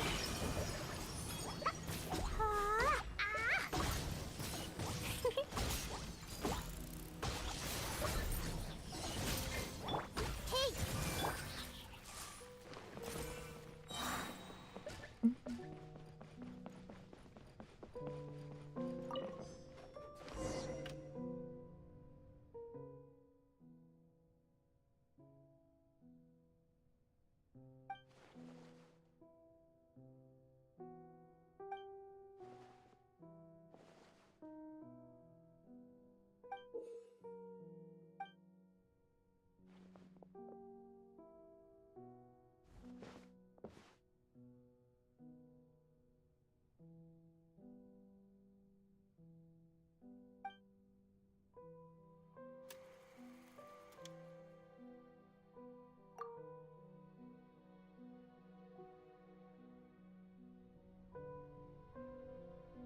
Oh.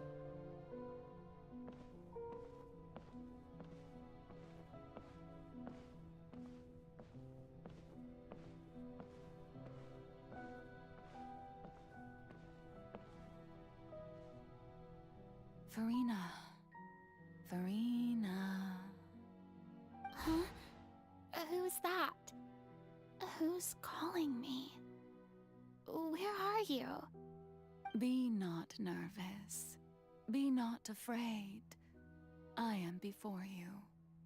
Wait a moment. You're near me? How can this be?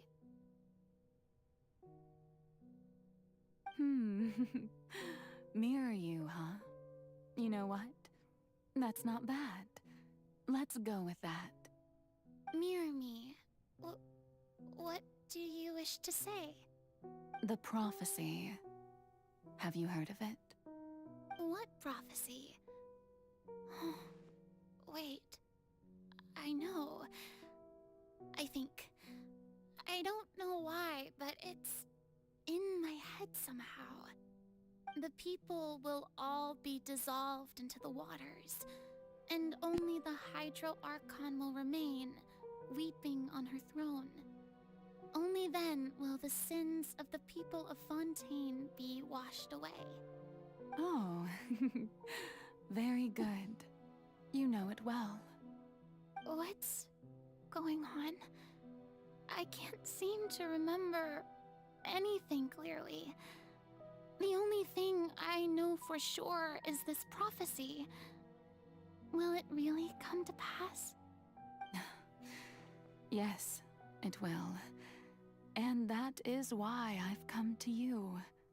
Disaster will come to Fontaine sooner or later. Things will develop just as the prophecy declared. There is no escaping it. But doesn't that mean everyone will die? I'm a Fontainian just like them. Will I dissolve too? Oh, don't worry. Magical meetings exist in this world precisely to give people a chance to turn things around. It is the reason why you met me today. I will tell you how to save everyone, but you may have to suffer somewhat. Oh, so there's still hope after all. Goodness, you frightened me. You spoke so much and with so much certainty. As for the suffering, well, I will admit that the first thing that came to mind was, why do I have to be the one to suffer? But if the prophecy will come true, I'll also die anyway, right? If there were scales, with all the people of Fontaine on one side, and my pain on the other. Is it not obvious where the scales should tilt? You truly are the perfect human. My ideal. I suppose this would also be the justice that belongs to you. Huh? Don't worry, it's nothing. Listen well. Fontaine has just lost its Hydro Archon. I need you to play a role. That of the new Archon. Play as a god? That's right. You must begin a never-ending masquerade. You must never let anyone suspect your identity. If you can keep it up, then I shall have my way of defying this prophecy. But should your identity be revealed, then all hope will be lost. But how will I do this? A human assuming the role of a god without being exposed. Don't worry. What you must do is not to turn yourself into a real god. You simply need to play the role of a god as humans imagine them to be. Being a human yourself, I'm sure you already know what such an entity would be like. Remember, your true challenge will not be pursuing divinity, but contending against humanity. I'm still not sure I understand, but I'll try. I'll try to do this. So, how long am I going to have to play this role? To accomplish this mission, you will have to stay on the stage for many, many years. You will endure and not grow old until your task ends. But I promise you, all will eventually end in a magnificent and dramatic trial, and everyone will be saved. A trial, huh? How exciting. I'll be looking forward to it.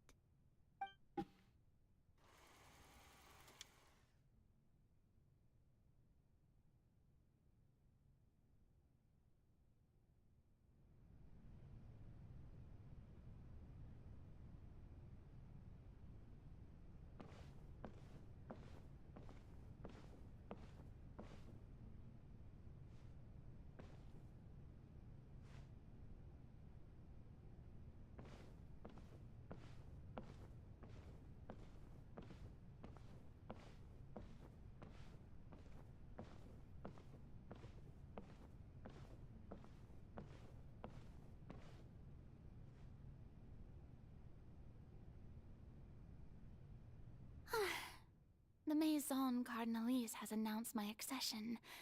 but this is my first time facing the people.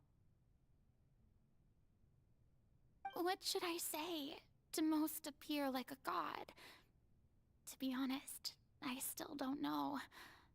Perhaps I should first try to act natural. Ladies and gentlemen, good evening, and welcome to the Opera Epiclese. I'm sure you've all heard about how I have taken on the role of Hydro Archon. Indeed, I am Verena de Fontaine, your new Archon. In truth, I know little about becoming a nation's new god, but it will be my honor to guide you all.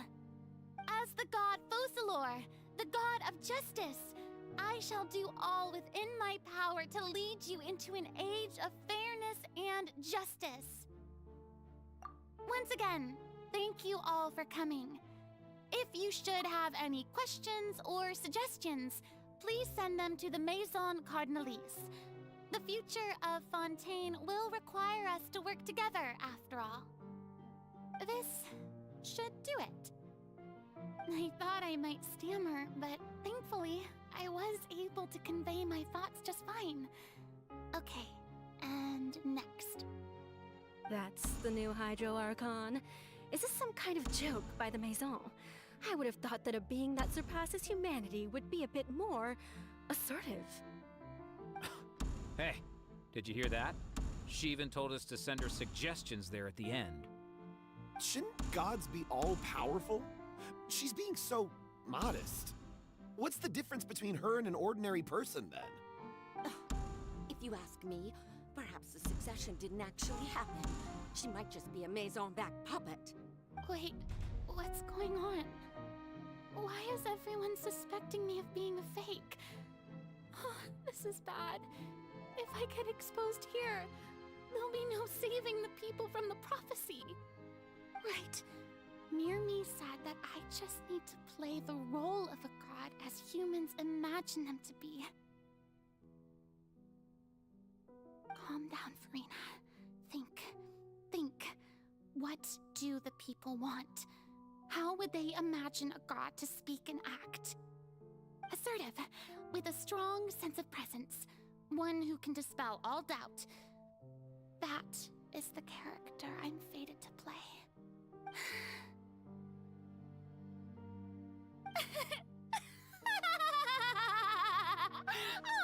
Oh, very good, my people. Only ones such as you are deserving of my rule. Now, I was wondering if some weak puppet were to one day come onto the stage and claim ownership of this opera house, would the children of Fontaine follow them? Well, it seems that you would all see right through them. Having passed my test, you are qualified to witness wondrous trials alongside my august self, here in this opera house. You may consider my previous act a door gift of sorts. I thought it was a debut that suited the atmosphere. Now then, let us be reintroduced. Ah, so that was just a performance. How could I have forgotten that we were inside an opera house? A personality? It's quite shocking, to be honest, but I suppose it's a better look than before. Such a fascinating and bold deity. How wonderful! Our future may yet be bright after all. It seems I've turned them around. Best follow this flow and restart my accession speech. My dear people, whether you acknowledge me or not, whether you trust me or nay, I say to you, keep faith in your ardor for justice. We have heard it said that this nation's sins can no longer be washed away. Well, I say that justice is most fragrant when it blooms amid sin. The scales of justice should not weigh heavy in the hands of its God. On one side, it must carry fairness and justice. And on the other, praise and applause. May law be the prayer on our lips, may judgment be our worship. Let us light the fires and drink to the future of Fontaine! No, this won't work. They'll suspect me again. I must play the role that they want me to play. There is no trouble in this world that justice cannot solve. All that is needed is for you, my people, to believe in it, heart and soul. So long as I, the Archon Focalor, stand within the Opera Epiclese, so long as I stand before the Oratrice, I shall even judge the gods of this world!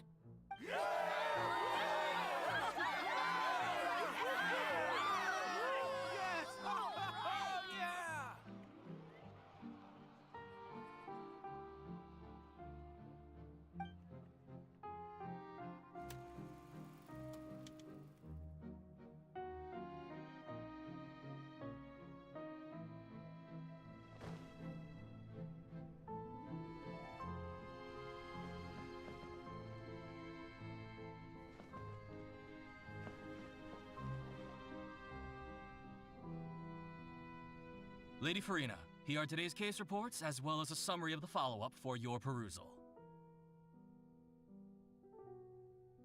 Come now, was I not just at the Opera House in person? Leave these kinds of things to Neuvillette. Besides, none of these trials were the one that I'm looking forward to the most. If I may be so impertinent, what kind of trial are you truly looking forward to? The final one? A magnificent, dramatic, and wondrous trial. A trial to end all things. How could you hope to understand? That's true. I fear I lack the ability to grasp your divine thought, Lady Archon. No need for fright, and do not take what I said before too seriously. Go now, do your duties. The trial I await. It will come one day.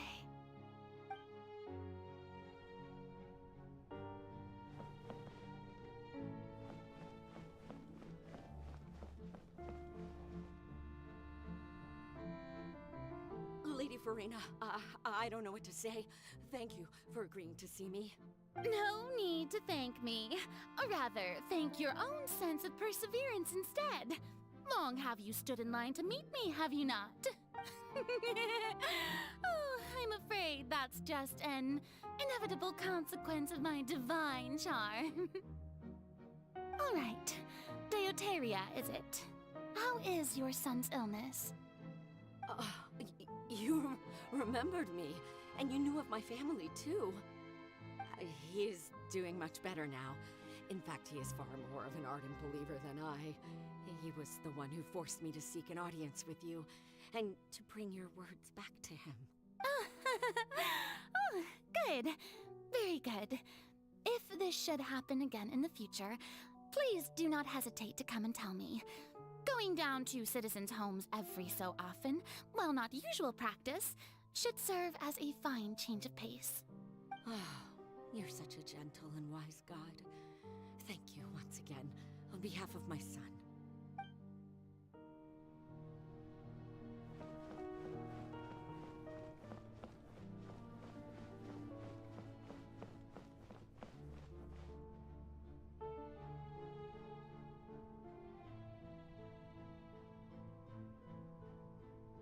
Lady Farina, here are the latest hydrological reports.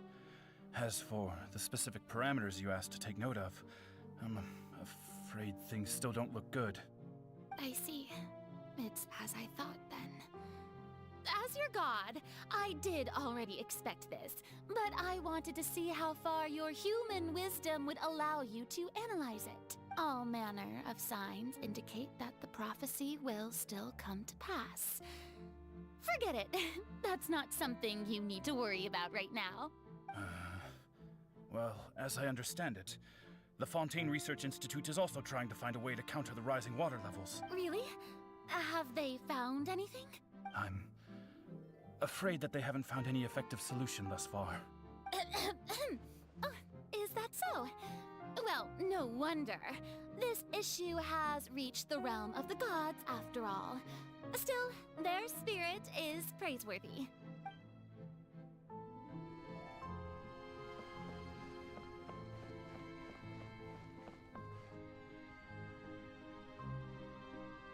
The day is finally over. I haven't had a moment to breathe this whole time. But it's good to see that everything's getting on track. There are no longer any voices of suspicion. Maybe this is fine. I just need to keep going, and everyone will be saved.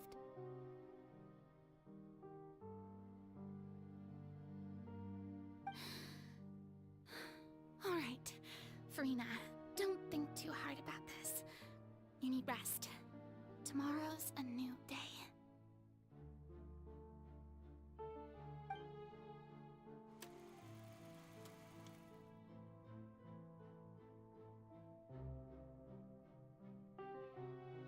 Lady Furina, here are the new trial reports for the latest cases, as well as a summary of the follow-up.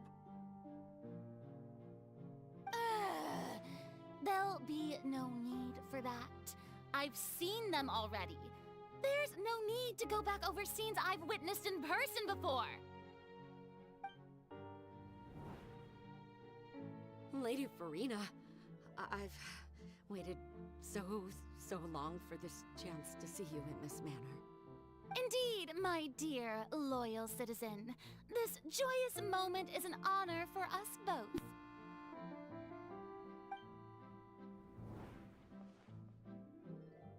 Lady Furina, we're detecting significant hydrological anomalies near Poisson. Understood. Keep monitoring. Keep me informed should anything come up at the Institute.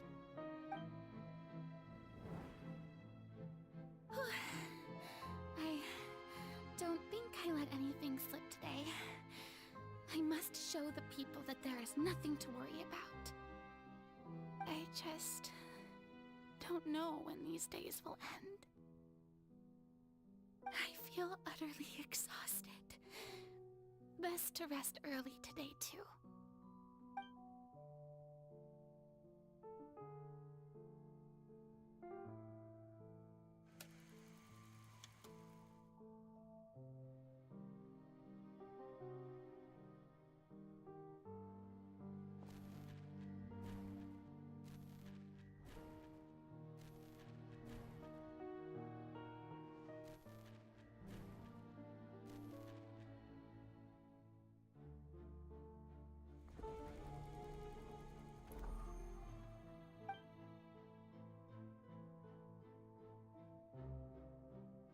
Lady Furina, it's like a dream being able to speak with you up close like this.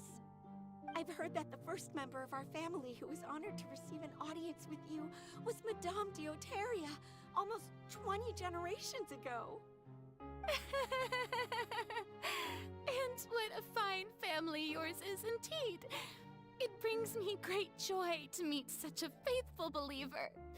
A descendant of a line most ardent. Ouch. Surely you exaggerate, Lady Furina.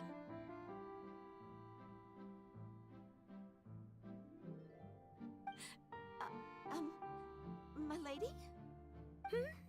What is it, good citizen? Oh, are you crying? Oh, really now? I didn't even notice. This must be the overflow of hydro from my person. Well, can't quite help being the god whose dominion is the waters, can I? No wonder. No wonder. A manifestation of your power, then. Oh, Archon, I am honored to have witnessed it. Honored indeed.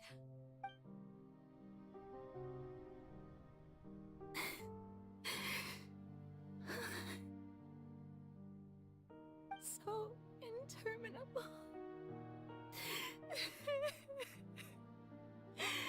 So lonely. Just how much longer? Hundreds of years must have passed by now. Perhaps the show must go on for hundreds more. I never imagined that it would hurt so much. Have I reached my limit? No. Perhaps I reached it long ago. Today I didn't even notice my own tears.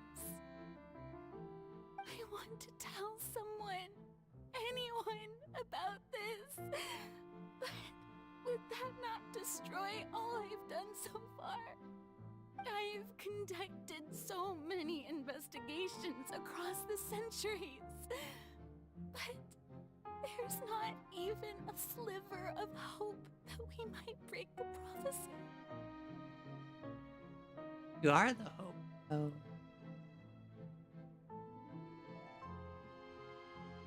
All I can do is keep heart.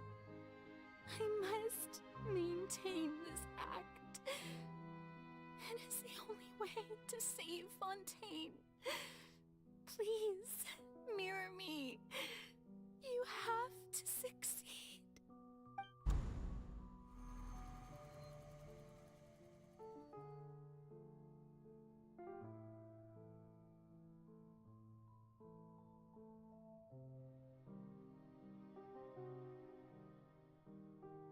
Farina, you don't have to shoulder this burden alone. Although I don't know what you might be keeping from everyone, your people are more than willing to share your burden with you.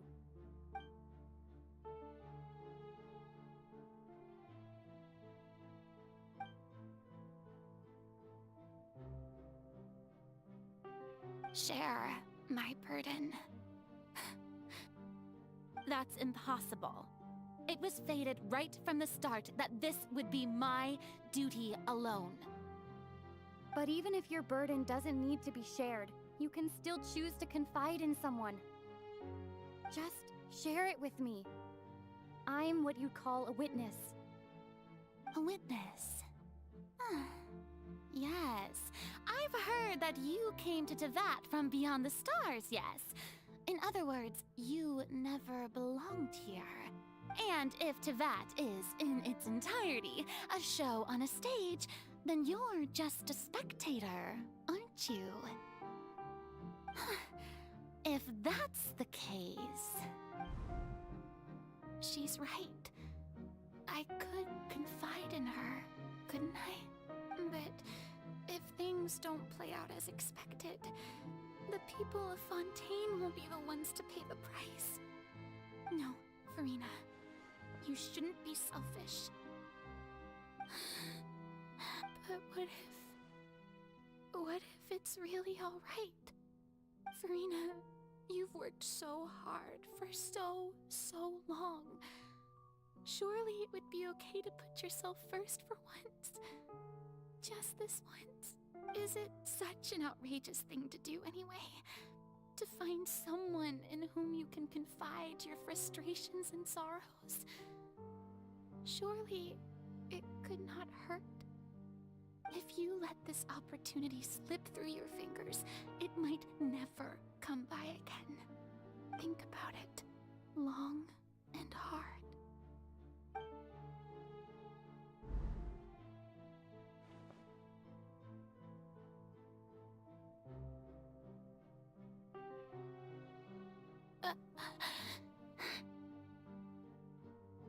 No, I have nothing to say.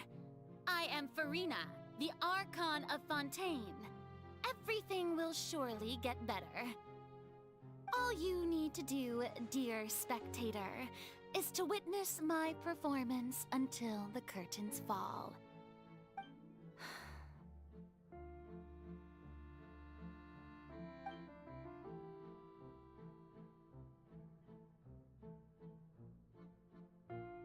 Fine.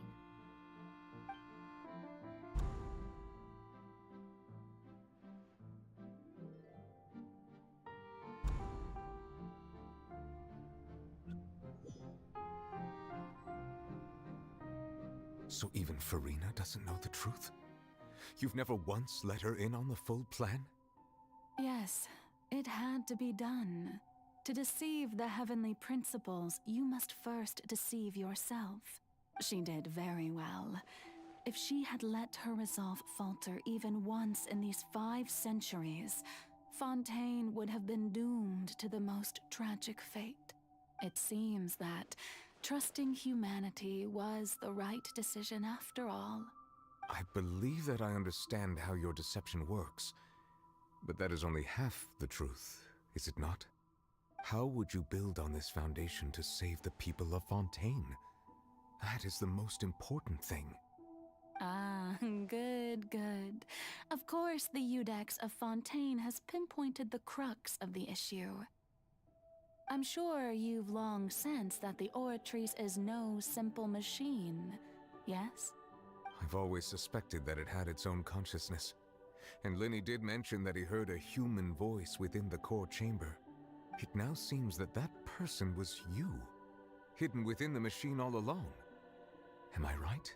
And then I became one with the Oratrice, taking Fontaine's gnosis with me. Yes, it would seem so, wouldn't it? Alas, your understanding of this device still lacks sufficient depth. In truth, it is no enactor of justice. It is, in fact, a device created to kill the god of justice. I beg your pardon? Oh, you have it.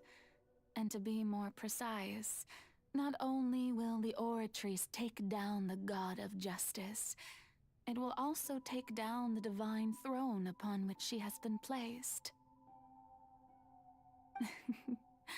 I mean, did you think I would be the sort to enjoy peaceful repose while Farina suffered? My work over these last 500 years has been to constantly accumulate indemnitium within the Oratrice.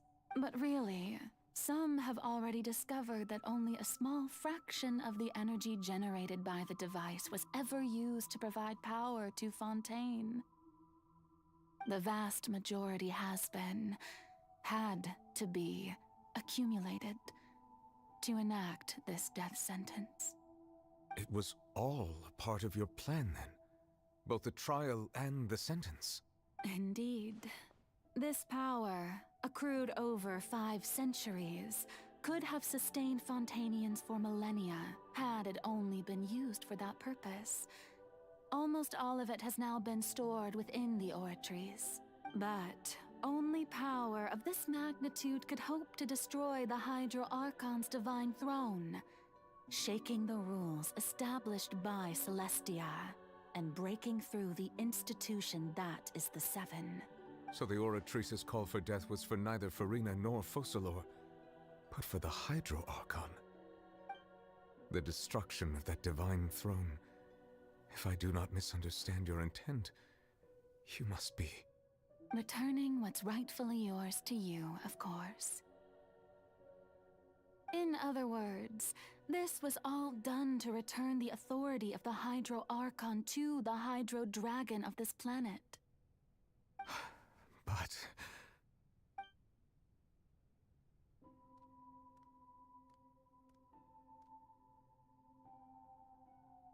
Oh, what? Getting sad again, are we? The authority of the ancient dragons shall soon be yours once more, O Hydro Dragon Sovereign. And this is the face you make. all you've done throughout the years is just so you can sacrifice yourself at the very end. I've never quite seen it that way, you know. Even now, I'm quite pleased at how well my deception worked.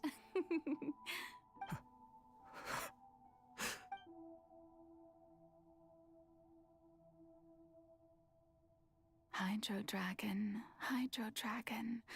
don't cry.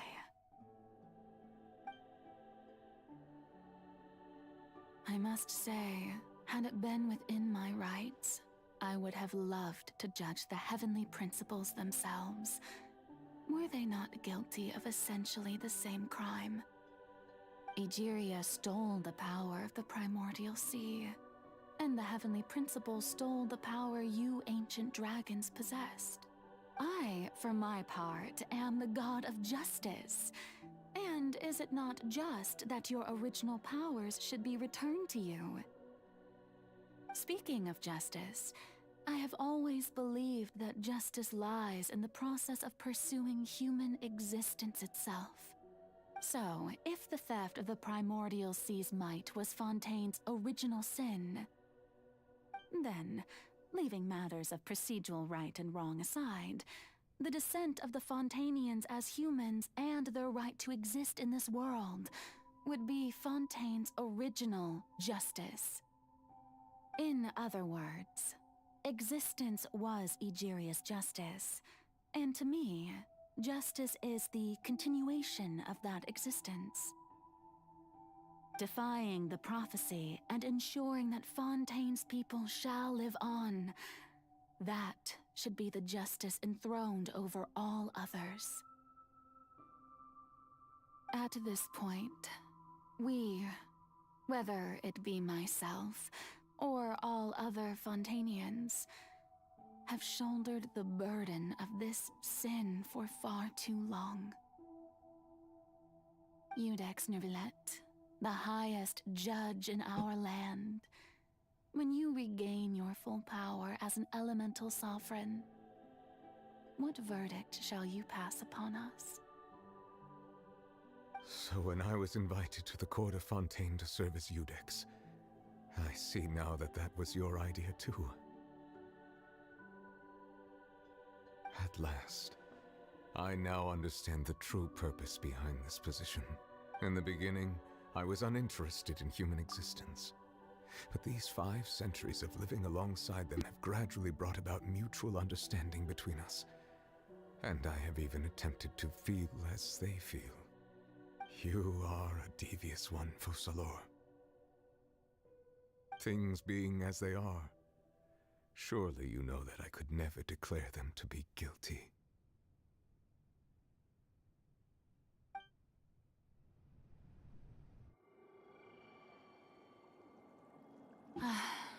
The hour of my execution is almost here. For the sinner, the curtain call has come. I know I may not sound it, but faced with death, I find myself a little afraid. Perhaps this is one thing both gods and humans have in common.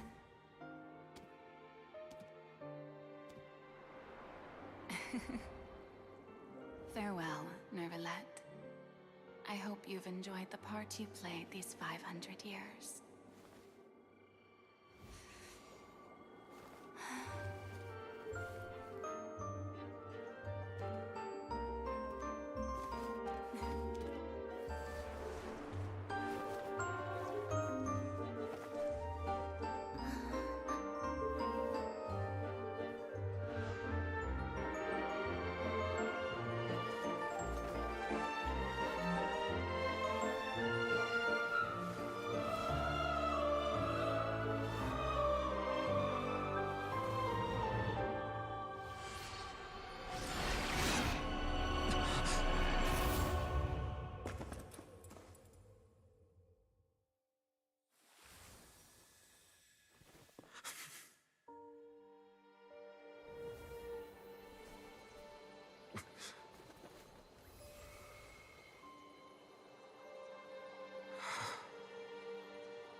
I, Iudex Neuvillette, Hereby declare,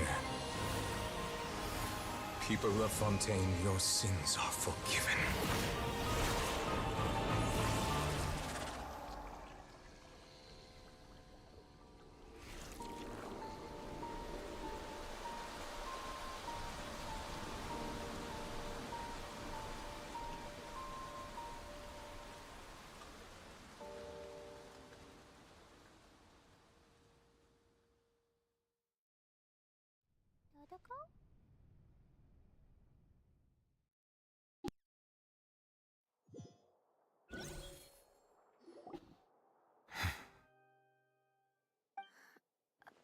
What just happened?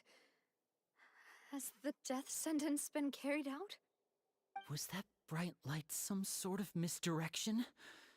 I have a feeling that something huge just happened. But since we're all still alive and haven't been dissolved, I assume whatever happened was good for us. It's time to end this. We must mete out punishment to that beast. Didn't you say just a moment ago that it can't be defeated? I have gained the strength sufficient to deal with it. Through certain means, I now have the ability to separate the power of the Primordial Sea from that creature. We should seize the opportunity to pursue our quarry. Traveler, now that the oratories can no longer function, I require an executor to help me mete out justice. The root of the calamities befalling Fontaine, the beast that enacts the prophecy, its name is the all-devouring narwhal. Come with me, traveler. The hour of execution has come.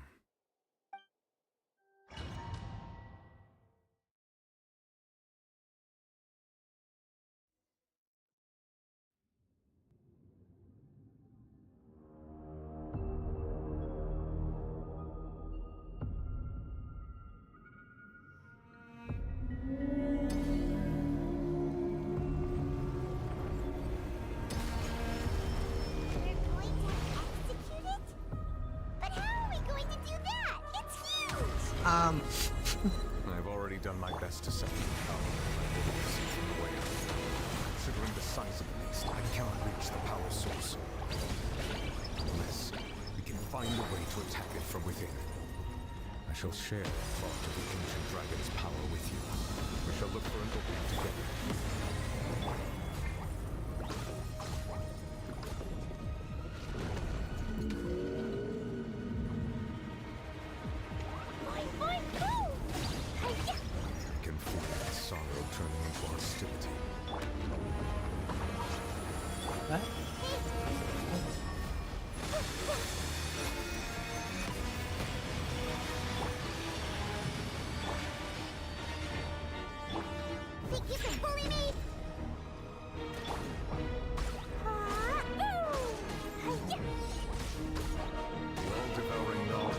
Resist its instinct to devour. Continue to trigger its hostility. Chance will present itself.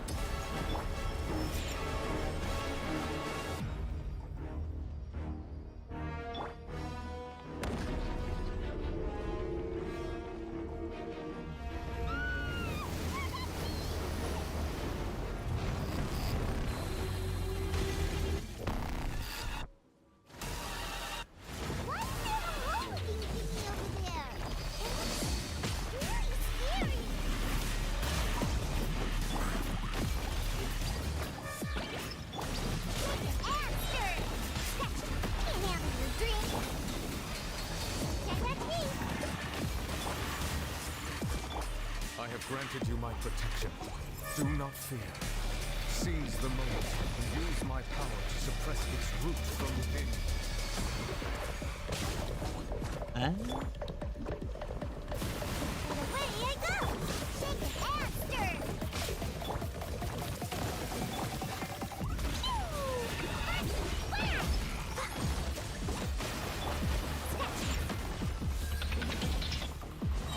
Look at you, Blue Down! Everyone will lose!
Thanks for helping with the cleanup. It should have been my job, but... oh well. It was just supposed to be a short private training session for me.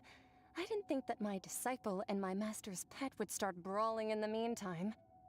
Well, actually, I had a feeling that it would happen at some point, but they bumped into one another earlier than I thought. What a blunder. I suppose I'll have to swing my sword 3 million times as penance.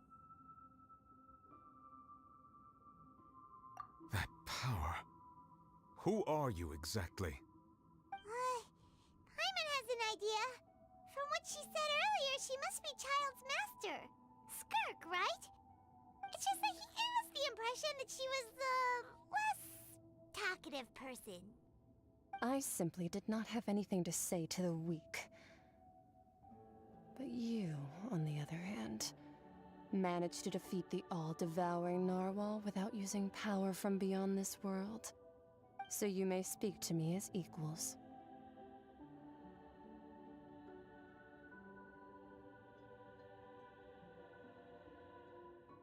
I have to agree. It's a strange use of a planet's primordial waters just to raise an all-devouring narwhal. That kind of power is wasted on it. It's not cooperative. It eats too much. And I have more important things to do with my time than pet sitting. The only thing that creature has going for it is its looks. All in all, it fails as a pet. Miss Skirk? I think you might have missed the point. The point being? Well, being that this pet almost destroyed an entire nation. So what sort of person is your master? Well, Child's master's master. Wait, is that right? Oh, right. So you don't know him. Sorry, I assumed you did. His name is Sertologi.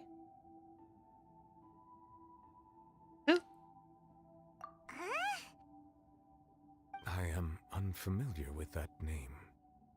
Huh. So Master isn't sufficiently famous. How should I describe him then? Have you heard of the name The Fowl? The Fowl? Still nothing? Well, how about the Visionary? Vetterfulnir then? Or Gold Rhine-daughter? Ooh, that one we've heard! Rhine-daughter's part of the Hexen Circle. She's Albedo's mom, right? Oh, so you do know that name. To be honest, I also heard all of those names and titles from my master. I don't actually know them either. But I suppose you understand now, yes? My master is likely a similar sort to Rhine-daughter. They are both pursuing some form of perfection. Wait! Didn't you also mention a visionary person? Paimon didn't quite catch their name. Actually, never mind that. I believe it expedient to inform you that the all-devouring narwhal used up nearly all its strength fighting you. Such roiling hydro energies will prove difficult for the planet's deep seas to digest. As such, the fontaine back on the surface has most likely been thrown into chaos. In other words, the prophecy that you've been fretting over should now be in full swing. What?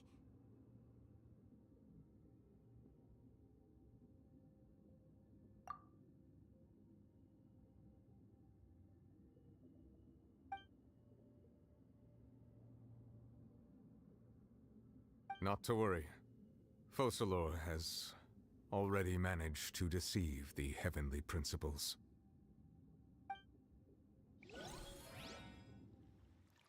In the end, the people will all be dissolved into the waters, and only Farina will remain, weeping on her throne.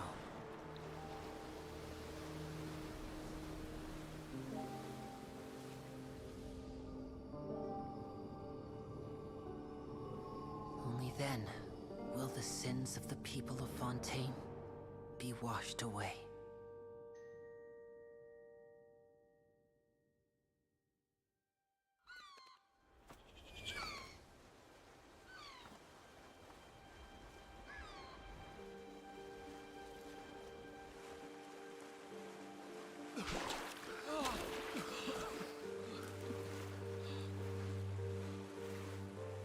Hey!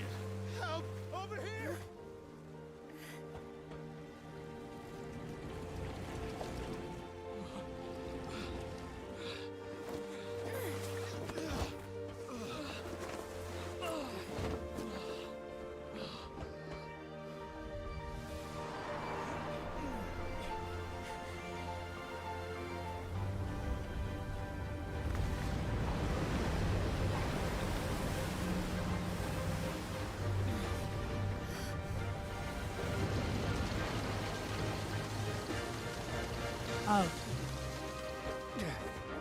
All hands, initiate emergency rescue!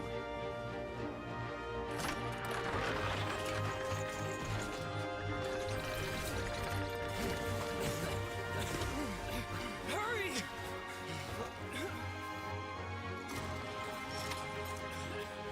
Hey, lend a hand! Like Noah's Ark, but for people instead.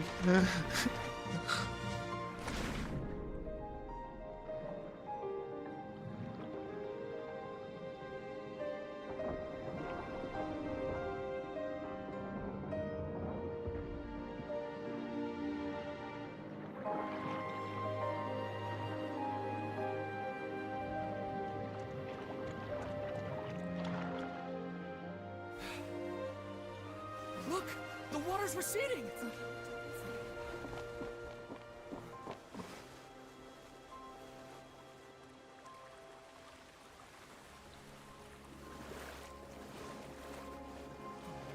It's a miracle! Water's receding.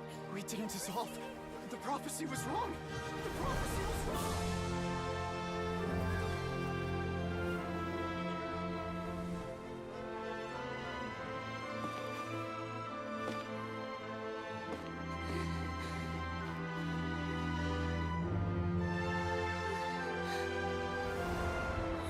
Are you alright? We're safe. The prophecy was wrong.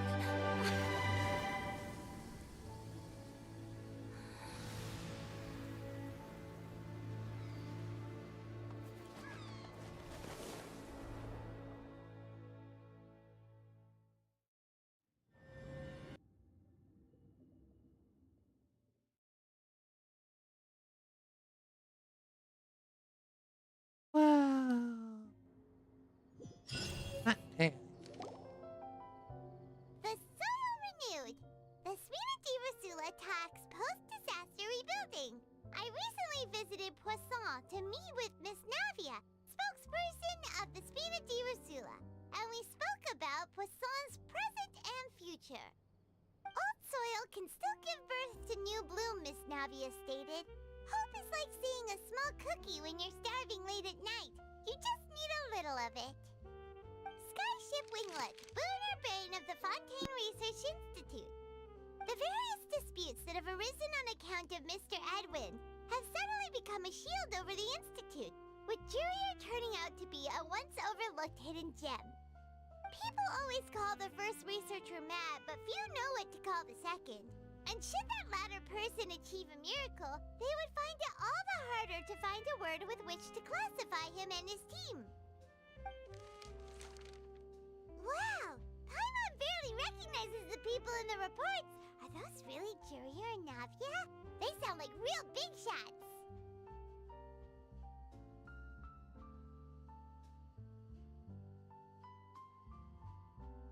What do you think? Pretty enthralling, huh?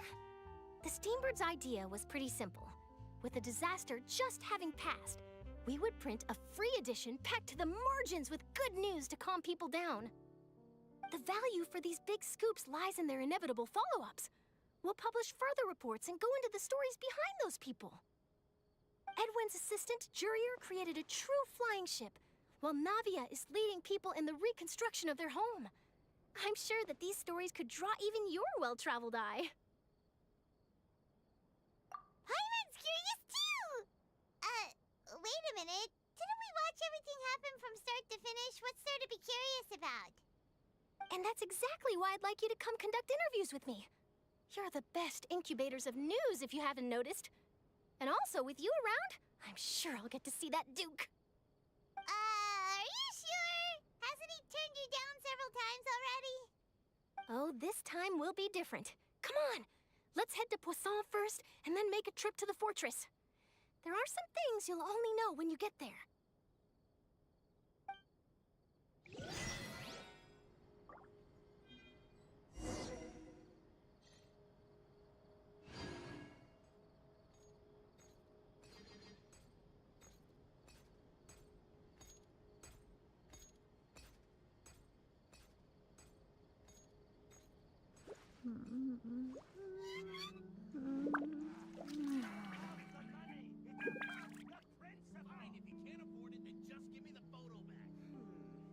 we have anyone doing maintenance on this, statue?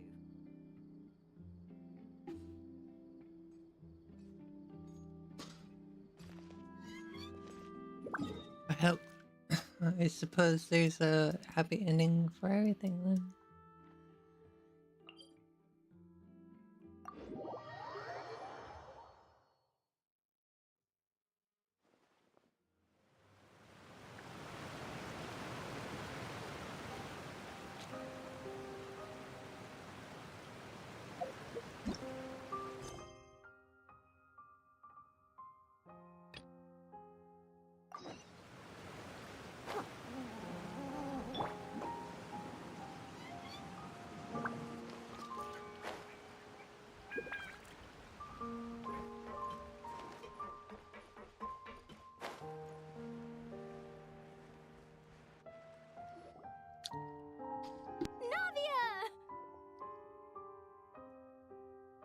Oh, it's you. What brings you all here? Hey, we're just having a look around. I'm here to update myself on how things are going here. Oh, the Fatui are here too! Let me introduce you. This is Mr. Garunt Snezhevich. He represented the Knave in sending us a large amount of supplies, and is helping with our work. Our residents are hard at work as well. Thanks to everyone, work is progressing nicely. We've lost a lot of people, but we're moving forward. That will have to be enough. Hello, Miss Charlotte. I'm a big fan of yours.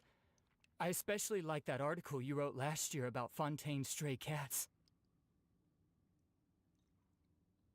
But if you don't mind, could you not emphasize our role too much in your report?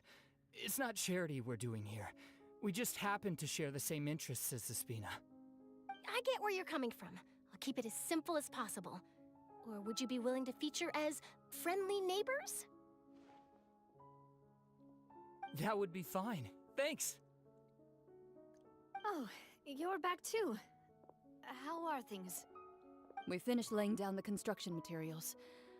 It'll be another hour before the workers are able to go over there. Huh? You're here too, Clorian? Well, her reputation's greatly risen after that whole duel business with Miss Farina, so she's here in Poisson to wait out the heat. All right. She really came here to help me out. There's too much to consider in the reconstruction of Poisson. The Spina has need of more decision-makers. And, well, I do already happen to be connected to Mr. Callis. Oh, wait just a moment. Do you mind me asking a few questions? You know, about how you felt before the duel, about what it was like facing down a god. There's lots of exciting material there, I bet. Forget it. I'm sure you can find a better theme than that, Miss Charlotte. I see you're the same as always. Couldn't you do me a favor, for Navia's sake? Well, if we're talking about doing things for my sake, you might as well just take a few more photos of me. Or of the Traveler. It's better than wasting time persuading Chlorand, at any rate. Of course I will. I'm not gonna let her off that easy. All right, then everyone who wants to be in the photo, gather up. And smile.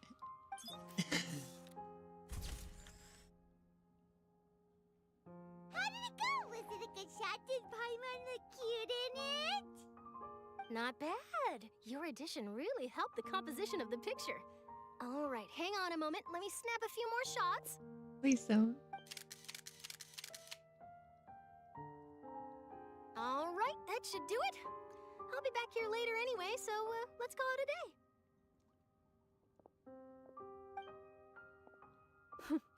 You're very quick. Speed is of the essence when it comes to the news, and freshness is the key.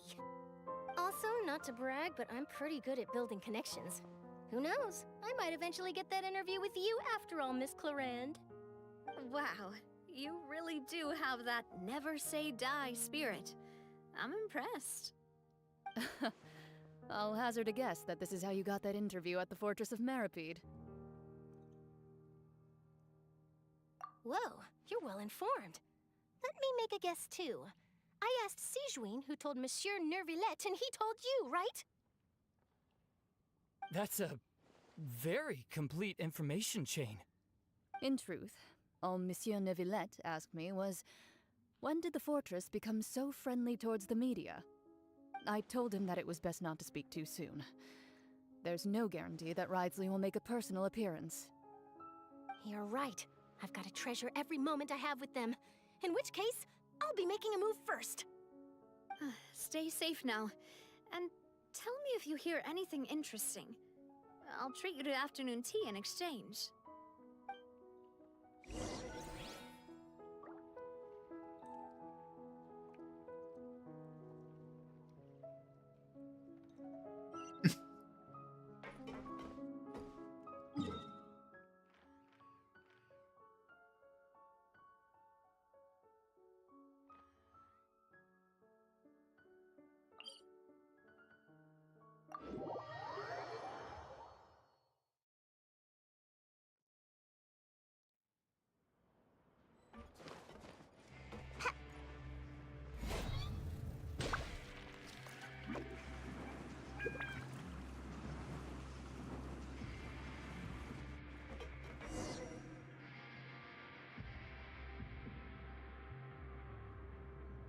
Wow, guess we're here again, huh?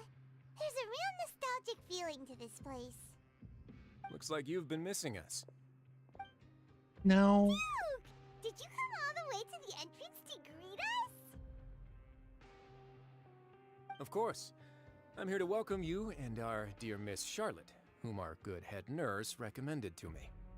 It's an honor to finally meet the much-rumored Duke.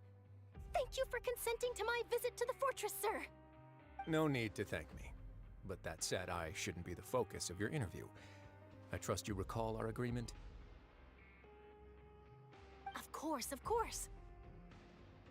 All right then, this way.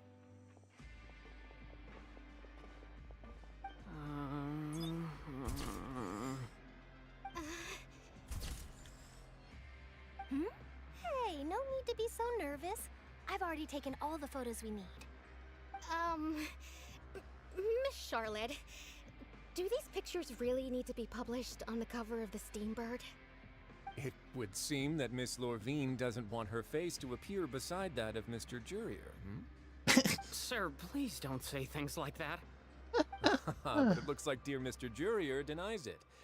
Might this interview be very important to you then? No, I just...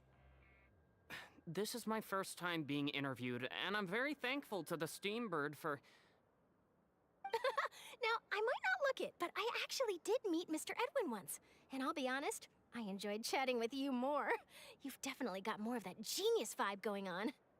The boat that brought about a miracle, the ark that saved the people. Why, you recreated a myth back there, like an emissary of legend. Still, if I might ask, where's that flying ship now? Huh! Looks like Charlotte's trying to get herself another exclusive scoop. I have to apologize, but that ship is presently in the bowels of our factory. I'm afraid it won't be easy for you to get a shot of it. Really? Well, then in that case, could I have an interview with you to make up for that loss?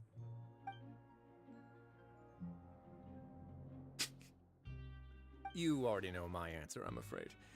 Best you interview our head nurse instead. Or perhaps you'd like to take another photo of this couple of researchers? Did you really have to use the word couple? Well, then, 2 solo photos will do. Is my hair messed up? Please, someone help me have a look. Things sure are getting pretty lively here. We've seen this kind of thing before. Oh, seems like everyone's here. Would any of you like to try this new drink I came up with? Ah, Siegeween. Hey, Miss Charlotte. Why don't you, take some pretty photos of our head nurse? Sure. Come on, Miss Siegeween. Over this way. Let's find a brighter spot. Huh? Sure. Do I have to smile? So, how have things been at the fortress?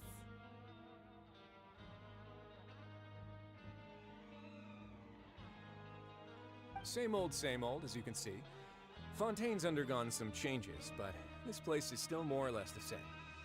Other than that flying ship, it got a tad too much attention, I think. That's why I decided to let the interview go through. We should direct more public opinions toward the behind-the-scenes heroes. Am I right, Mr. Jerrier? Miss Lurvine? You're too kind, sir. I believe that you too should have your day in the sun. Not that you would want that, which is a pity. I'll just leave the spotlight to you two.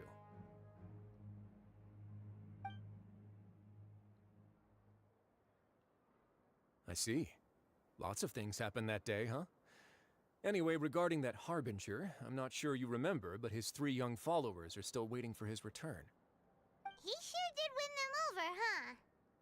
I'll tell them that there's good news and bad news. The good being that their boss seems fine, and the bad being that they must face extended sentences for abetting his escape. Oh, actually, what about you? Are things gonna change for you too? What change can there be? The fortress will keep chugging along, and so will my duties. As to what Miss Furina's departure will mean for the nation, and if our laws and governance will be transformed, we'll leave those to the folks in the overworld. Hey everyone, the photo shoot's done. Good. In that case, let's call it a day here. Thanks for your cooperation. Come on, Traveler, let's go. Till next time, everyone. There'll be a next time? Maybe. Who knows? I might write a story about the underwater factory next time. Until then. All right. Last stop, the docks.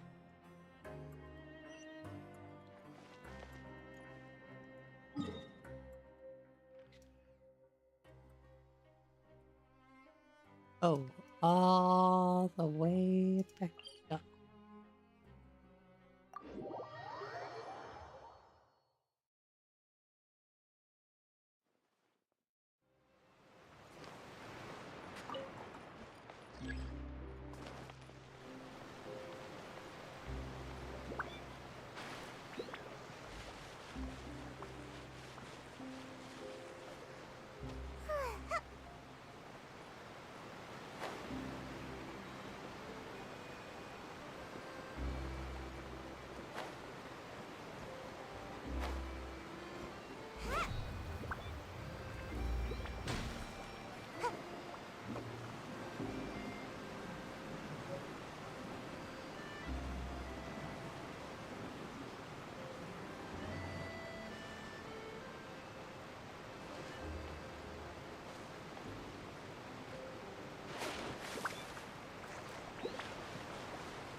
Navia mentioned that she stayed in touch with Linny and the others after working together. Apparently, they've been at the docks distributing these strange pockets the whole time since. Traveler, Paimon. Ah, and Miss Charlotte, too. Would you like a magic pocket? What sort of gadget is it? It's a wondrous bag that can be used to carry many things. The water level has returned to normal, but if you see any of your things floating around, you can use this to carry them. Or you could trick a friend into doing it for you. Trick a friend? I wonder which of my friends would fall for that. They still look at me. You could just make a friend like Fremine here. Isn't that right, Fremine? Is this what you meant by, I'll help you make some more friends? To be honest, that sounds pretty sweet. Could I have your contact, please? Sure. Please, write down my address. Lynette sure is working hard to help Fremine socialize. He was the one who proposed doing this. He even wants to assist in our magic shows. Yes, I was planning to first introduce Pear as an assistant, and later Fremine himself. In the future, I think we can leave underwater escape magic to him too. That said, would anyone want to see a diver escape underwater? Oh, it'll work out. Every journey begins with the first step. He'll become a part of our show eventually. Lynette, could you come over? Miss Charlotte says she wants to take a picture of us. Got it. My, that Charlotte is rather perceptive. She got rid of everyone the moment she realized I had something to say to you. So, how have things been, Traveler? Father says that you did a great deal during the latest events. She's very grateful for your contributions to Fontaine. That's alright. We were more than happy to help. So, what's she doing now? Oh, I guess you haven't heard. Well, after Lady Farina left, Father and Monsieur Neuvillette opened negotiations, during which he gave Fontaine's gnosis to her as a diplomatic gift. A diplomatic gift? Of course. Yes, I was quite surprised at first myself. But when I thought it over, there were actually a number of things going for it. It could have been done as an apology for the incident with Lord Child, or as thanks for his help in tying the all-devouring narwhal down. Furthermore, Father did also lend significant aid to Fontaine and Poisson. That's true, but this is a gnosis we're talking about. Doesn't this seem a bit irresponsible? I would agree, but I've also heard that it seems that Monsieur Neuvillette has had a significant change of heart regarding the matter. So there's some reason for this that only Neuvillette knows about? I suspect you'll have to ask him about that yourself. Ah, yes, speaking of which, I did see him strolling around the entrance to the Fortress of Meripede a while back. Isn't he real busy and stuff? Paimon didn't think he'd have the time for that. But back to the topic. The gnosis was given to the knave, right? What about Child? They say that he's returned to Snezhnaya to recover from his wounds. I hear that the recent disaster really did a number on his health. That's true. When you think about it, we've had loads of run-ins with the Fatui. To think we'd be allied with them this time. So shocked by such a simple switching of sides?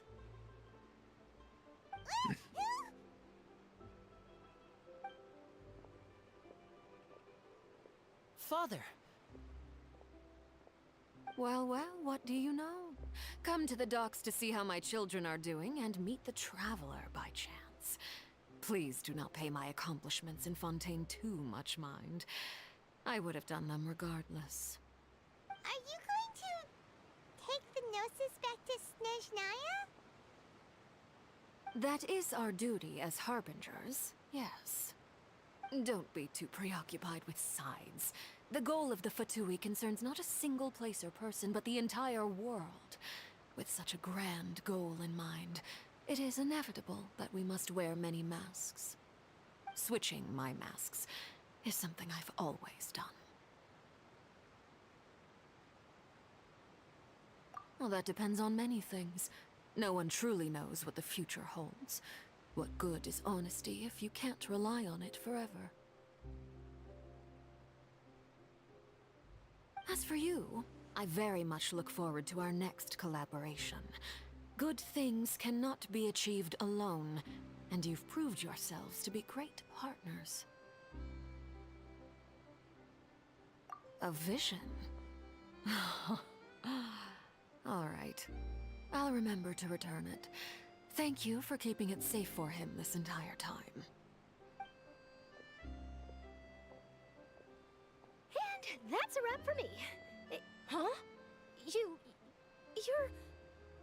Greetings, Miss Journalist. Hello. If I'm not mistaken, there are diplomatic channels I'll need to report to take a photo of you. That is correct. So forgive me, but I will not be able to serve as a subject in your article. However, feel free to write as much as you'd like about our dear magicians and our upcoming rookie talent. I will. The sea breeze is quite pleasant. I shall continue my walk while the weather remains so agreeable. Farewell. Farewell, Father.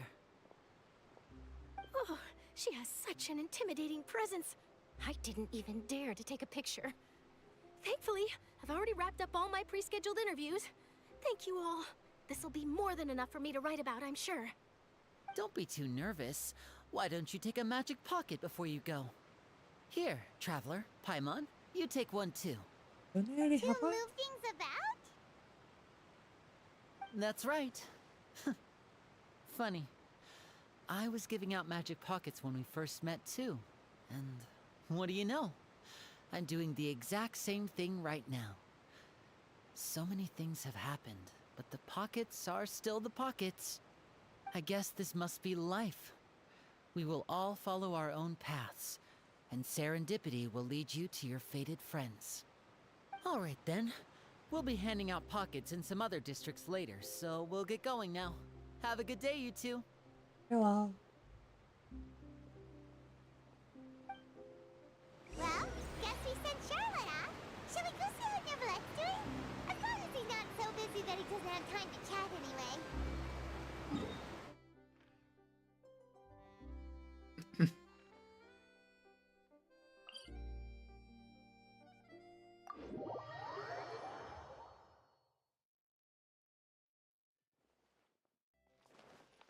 So we're going to this giant. Make my escape.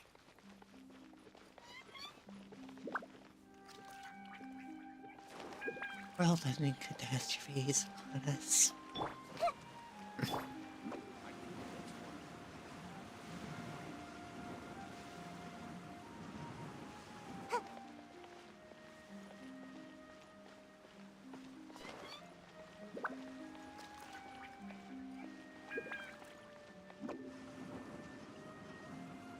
The entrance to the fortress! Ooh, he really is there!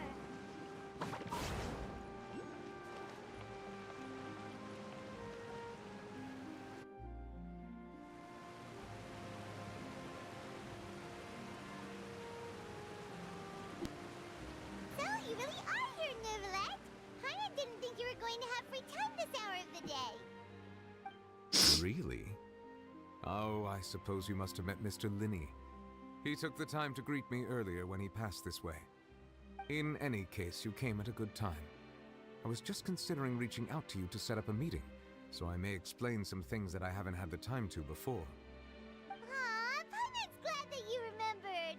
Thank you for keeping us on your mind, what with you being busy and all. Alright, let's have it then. How was Fontaine actually saved? The whole business is still quite the mystery to us. It is strange how words can often leave a bitter taste in the mouth when it finally comes time to say them out loud.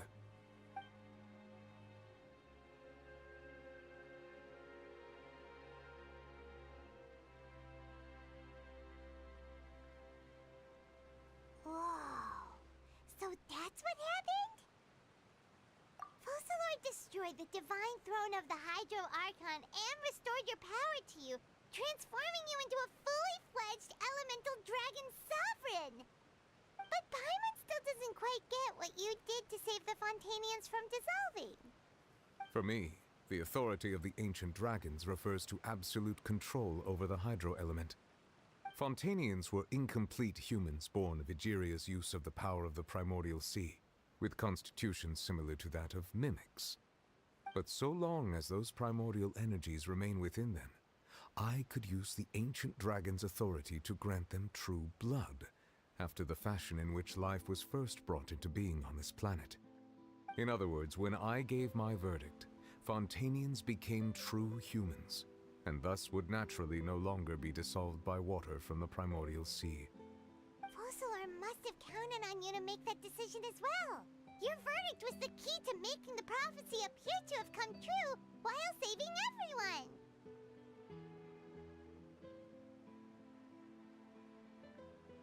Yeah, and in a manner of speaking, Fossilor finally managed to fulfill the original Hydro Archon's wish to turn Oceanids into real people too! It seems from your expressions that you still have more things you wish to ask. Ask away. I will tell you the truth as I know it. I have investigated his case along many avenues, and I have learned that he once fell into an unknown chasm when he was young. There, by chance, he awakened the all-devouring narwhal. But whether it be by sentiment or reason, that should not have been enough to consider him the root cause of the disaster. At most, he would have had tangential liability. As for the judgment passed by the Oratrice during the trial, whether it was due to that liability by association, or Focalors deliberately using him to buy time for us on the assumption that he would be able to hold the creature off, I cannot say. Guess Focalors had Fontanians in mind the whole time. In the end, it was thanks to her that they finally became real humans. Hang on a second. Paimon suddenly got another question. Back when Fontanians hadn't yet become real humans, were the children they had also transformed Oceanids? Life has always flowed like water. Do you recall how Fontanians would often come to the Fountain of Lucine to pray for children? Yeah, Lynette said the fountain is where all the waters in Fontaine converge. In truth, even those couples did not know that such prayers were no mere custom, but instead a form of ritual. Those Oceanids who were blessed within the spring water would later descend as new humans in the coming months. Paimon sorta gets it now. Either way, seems like this ritual won't be of any further use, but it'll probably live on as a local custom. Ask away. I will tell you the truth as I know it. Yeah, about that. Risley said Farina has already left. What's that all about? Ah, Lady Farina. The people are only aware that her death sentence has not been carried out. She abdicated the post of Hydro Archon and left affairs related to that title to me, before leaving the Opera House. I related Focalors' words to her faithfully and completely. After hearing them, she seemed neither saddened nor comforted. She simply said that she was tired and needed to rest. Having said that, she then packed her things and moved out of the Opera House, not unlike how an ordinary person might. But she's still got a place to stay, right? You need not worry. I will make arrangements to ensure that she will not want for food, clothing, board, or travel. In truth, I am somewhat happy for her. The wear and tear on her spirit will, of course, take time to heal. But now that she no longer has to play the role of Focalors the Hydro Archon, she can finally lay down her burdens and lead a normal life. What about you then? What are your plans now that you've regained your full powers as the Hydro Dragon? After Focalors passed on, the Oratrice also ceased to function. This matter will directly affect our trials. After much careful consideration, I've decided to take over its role in our courts. From now on, I shall hear cases and pass verdicts by myself. Looks like you're still considering stuff from the perspective of the Udex, huh? As an elemental dragon, there are indeed many things that I must do. But this power and this duty, in a manner of speaking, you could say that both were granted to me. As such, before I attend to my other responsibilities, I must first and foremost continue to serve Fontaine as its highest judge. The duty of the Hydro Sovereign and the duty of the Udex shall coexist within my person.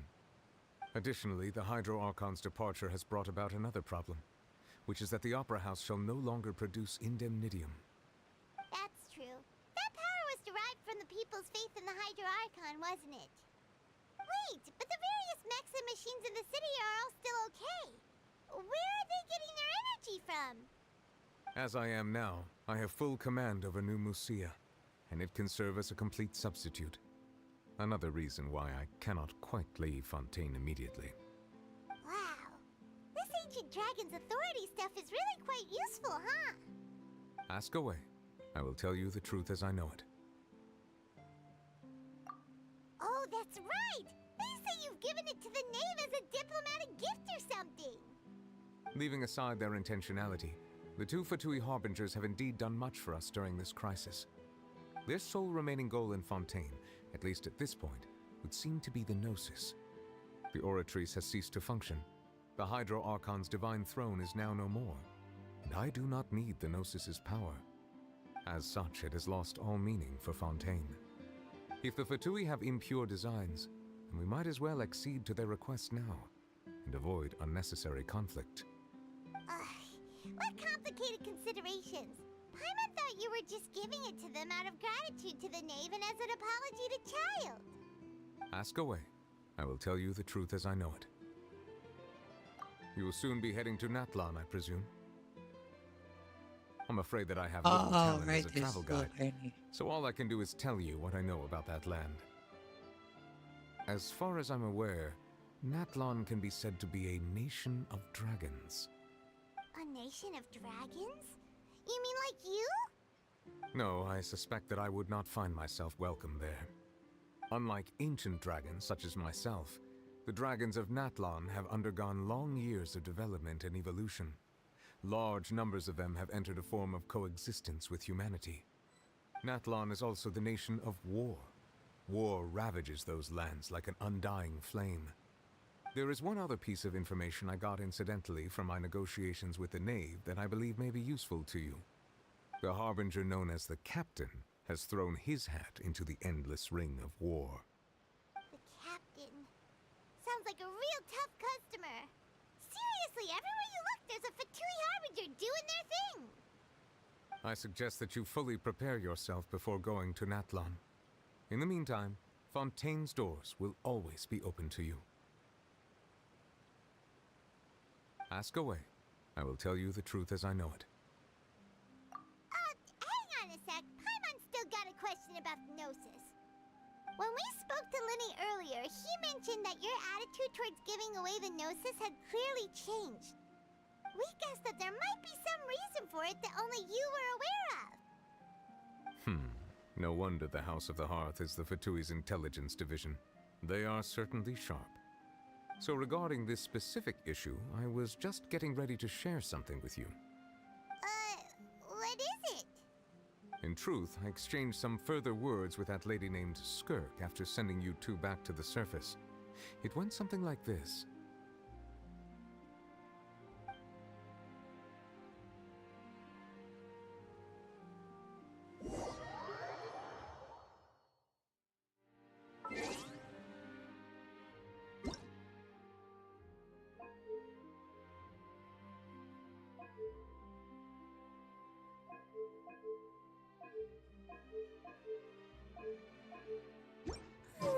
Surely I should be due a growth spurt by now.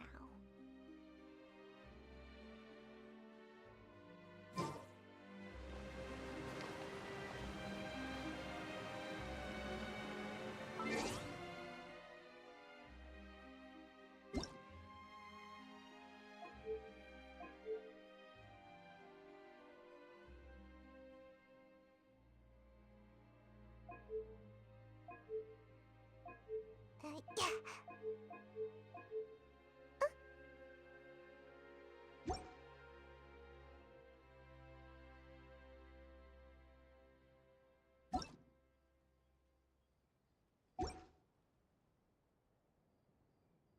I thought I turned off co-op mode.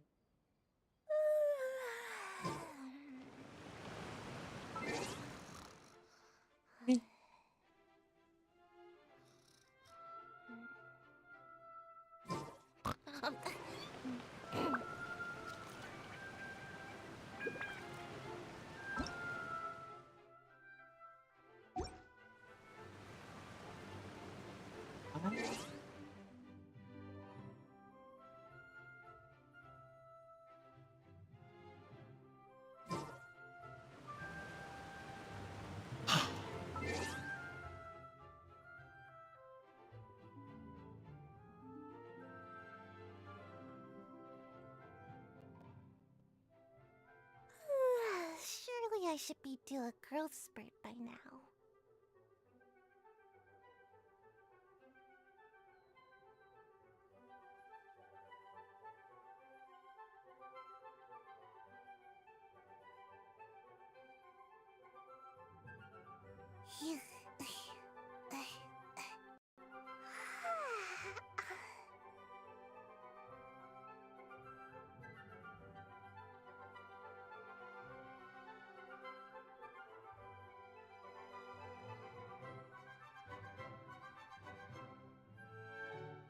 like I should have just stayed in bed today.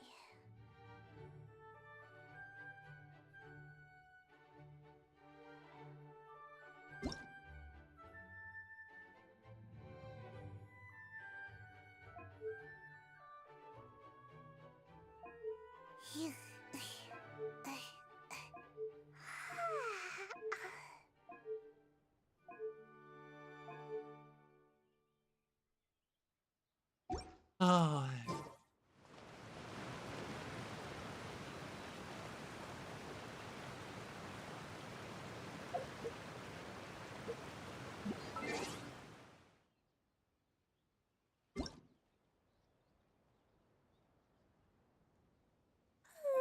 Surely I should be due a growth spurt by now.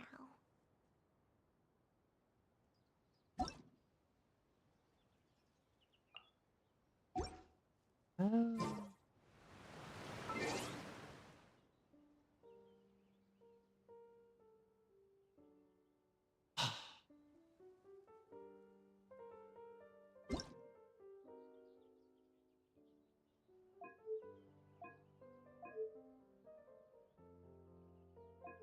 Seems like I should have just stayed in Ah, bed today.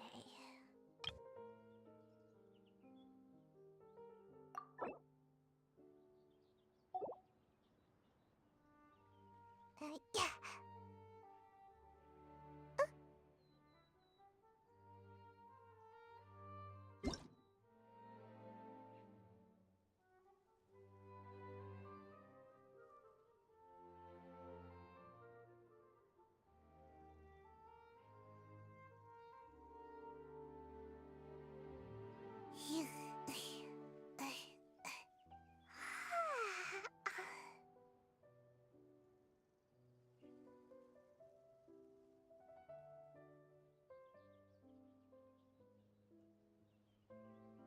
Okay, go back for real quick. I'll be back.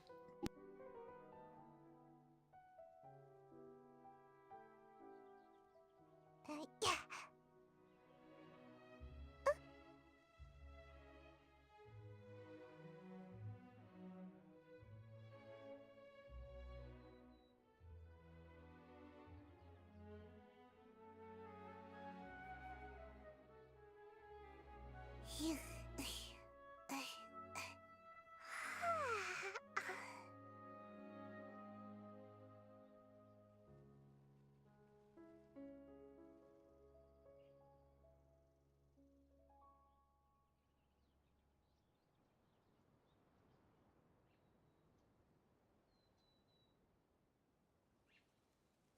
Yeah.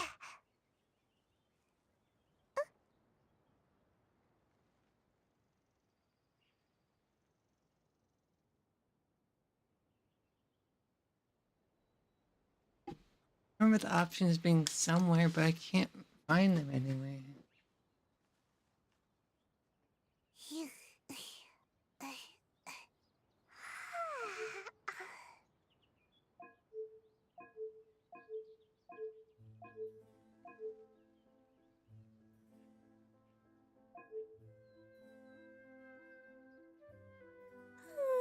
Surely I should be due a growth spurt by now.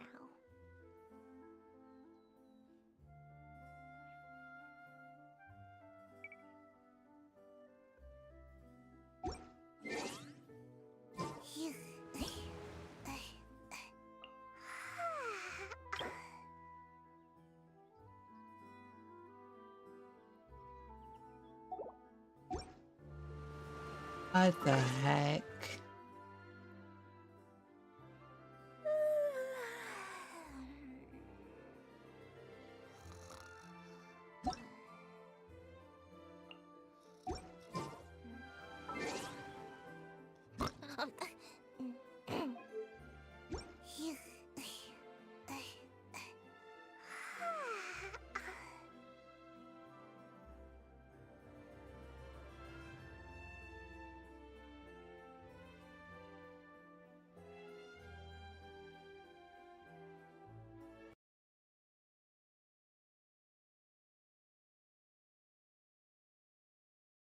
Man.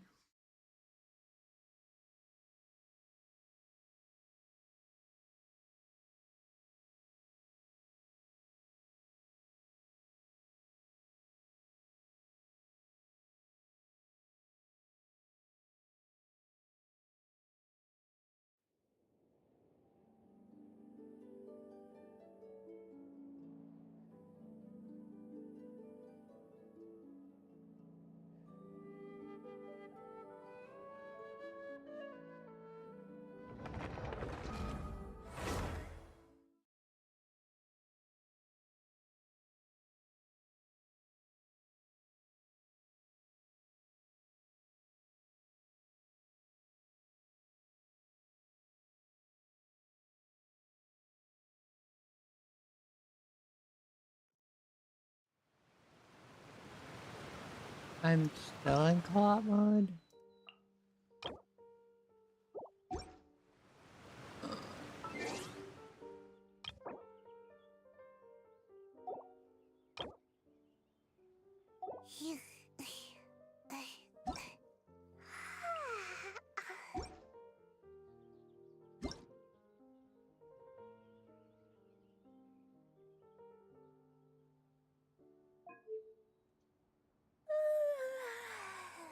What the heck?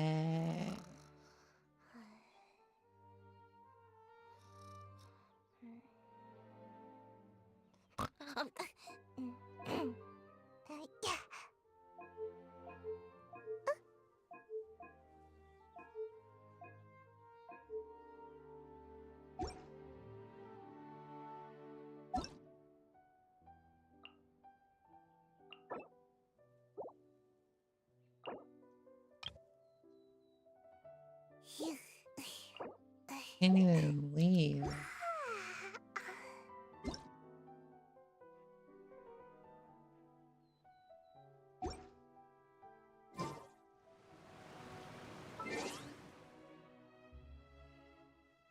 There really nothing I can do?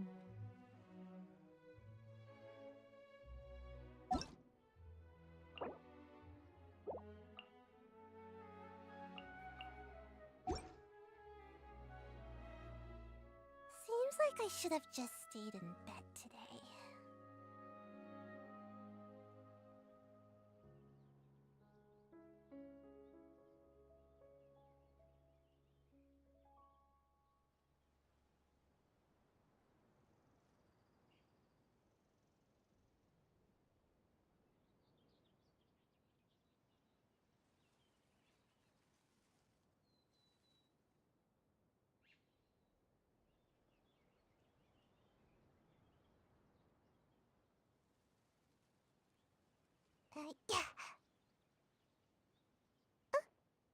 Oh. I'm just dumb.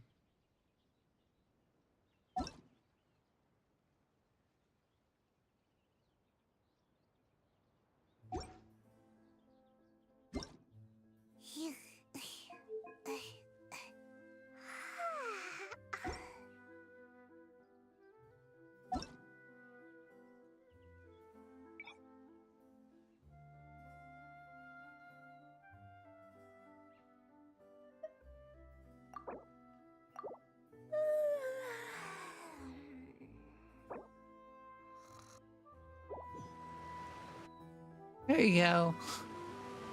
Jeez. Okay. Oh, you really are here, Nervalette. Paimon didn't think you were going to have free time this hour of the day. Really? Oh, I suppose you might. In any case, you came at a good time. Aw, Paimon's... Alright, let's have...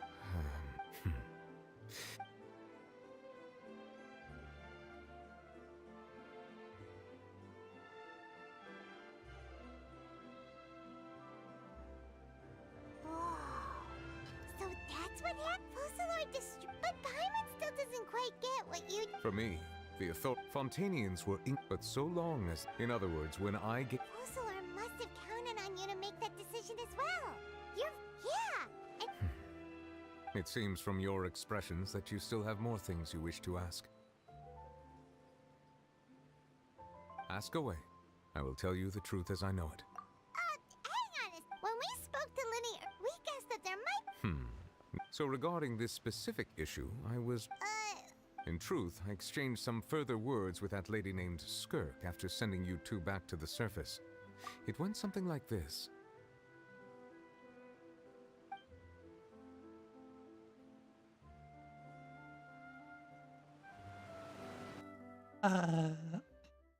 Took me way too long to figure out. Well, we're going to head topside to see what's going on. You hurry over soon as well, all right, Nervalette? What next? The all-devouring narwhal isn't here, so I'm no longer getting any interference. I can finally catch the scent of your power, what it's made of. It is the authority of the planet's primordial dragons, but with something very similar to a god's curse mixed in. It's quite a novel blend. I'm sure I've encountered something like this before. What was it again? I do not know what you speak of. Ah, of course. How could I forget? You should have the remains of the third descender on your person, yes? Remains? I've never heard of any such thing. Huh. According to your parlance, I believe it may be called a gnosis. Well, that much is true. After Focalor's divinity faded, she handed her gnosis to me. But I fear I have never heard of it described in the manner that you just did. I've been training with my master, the Foul, ever since I was young, and I have never returned to the surface since. So most of the information I possess, I got from him. It is only natural for those who are greater than humanity to possess a different sort of common sense, which is why there are so many problems in our attempts to communicate with humans. Regardless, you should probably get rid of objects of misfortune to prevent any disasters from befalling you. To live in itself is a blessing, but once a person dies, the bonds he once had with this world shall all turn to curses. What do you mean by that? No need to fret. These are just my personal thoughts, and my reason for no longer wishing to return to the surface. This third descender you refer to, who are they? And when did they die? Master never mentioned them to me. Perhaps it just wasn't that important for me to know. If you're interested, though, I could ask him.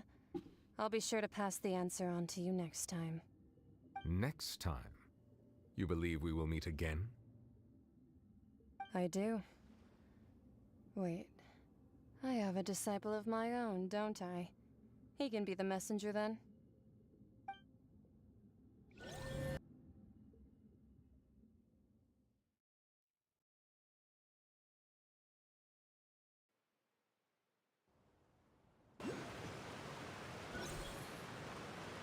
That's what she told me.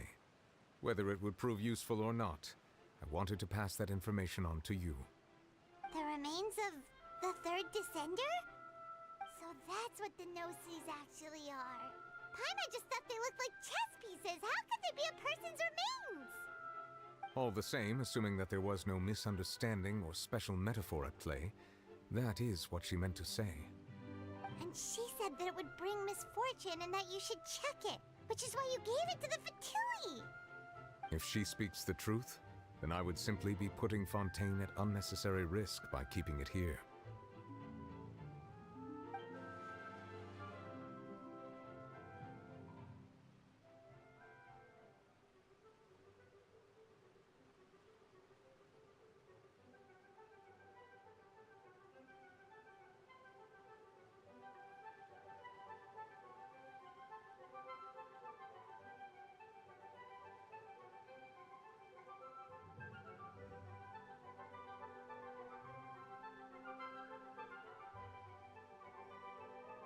But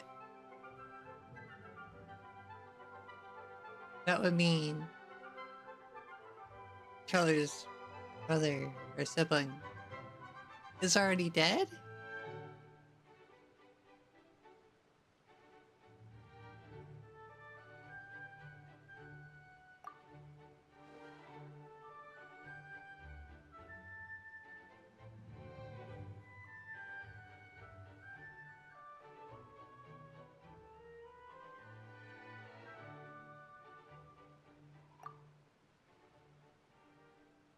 I had guessed that you might already be familiar with this concept, but I did not expect you to be one of them.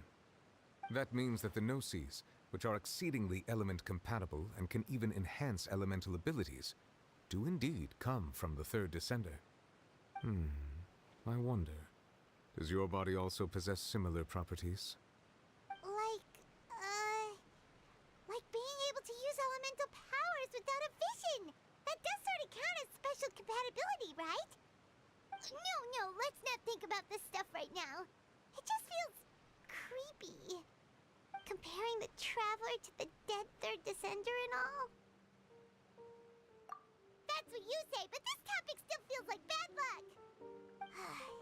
Once Child recovers, let's get some more answers out of him. Or go look for his master and get the answers that way! I too believe it unwise to make too many blind guesses when information is lacking. The same is true of being at court. Alright. Whatever the case, it seems like the crisis here in Fontaine's over for now! Yes. All of Focalor's efforts were for this moment as well.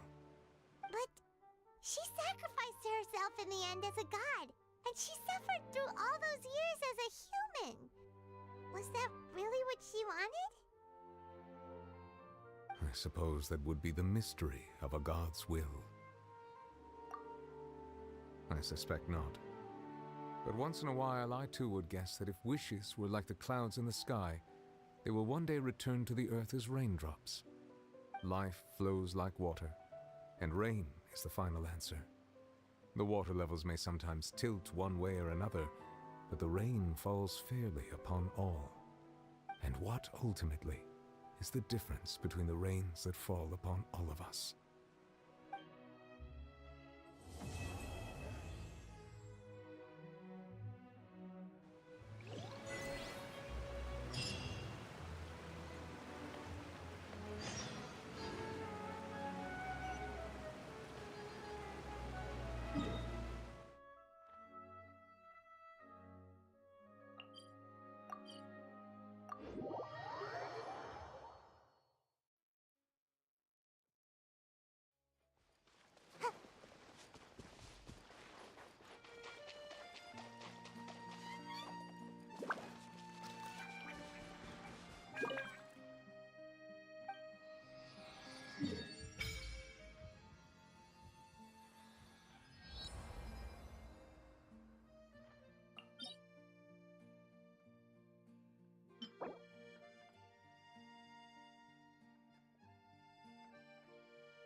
Cool.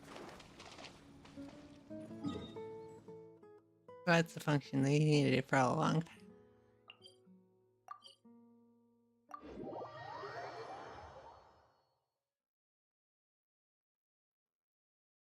I guess this would be the most recent. Oh, if I can actually speak.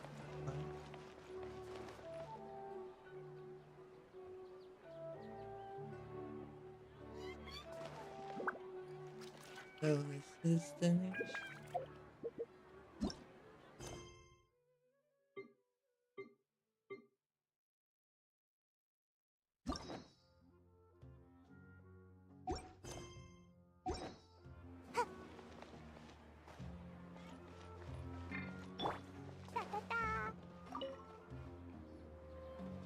Perfect.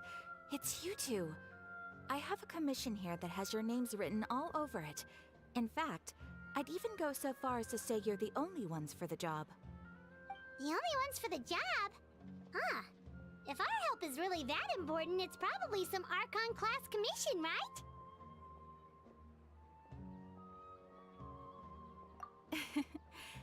The Adventurers Guild doesn't employ that kind of classification system. In fact, this commission is also probably not nearly as intimidating as what you're expecting. All it asks us to do is to find a missing person.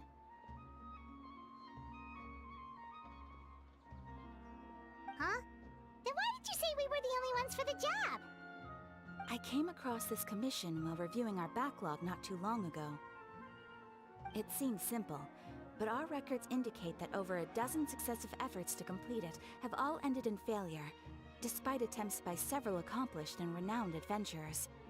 With the reputation of the Adventurers Guild and the performance of the Sumeru branch at stake, it's in our best interest to assign this commission to the adventurer with the highest completion rate over the past few years.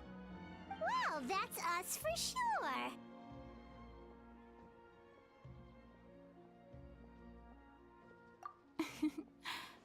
All I'm asking is for you to give it your best shot.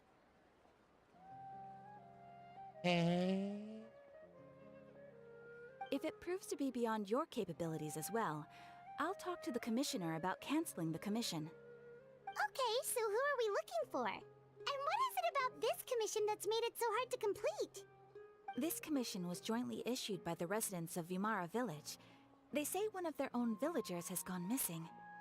But the problem is, they don't know the missing person's name. They can only provide information about his general appearance. They're all from the same village, but they don't even know his name? If so many adventurers have failed to complete this commission, maybe this missing villager doesn't exist at all. Could it be some sort of a prank or something? Unlikely. Several villagers came by to issue the commission, and judging by their appearance and tone of voice, they seemed incredibly sincere. It certainly didn't seem like a joke to them. Besides, putting up a commission requires a processing fee. There aren't many upsides to a prank that costs Mora to carry out.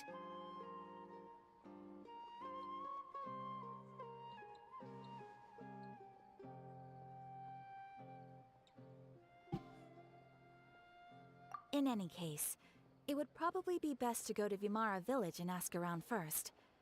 The Adventurers Guild does have some information on hand, but I would say anything you can learn directly from the villagers would be far more reliable. The best way to avoid misdirection is to go to the source. Alright then, let's go! Paimon's starting to get really curious about this whole thing.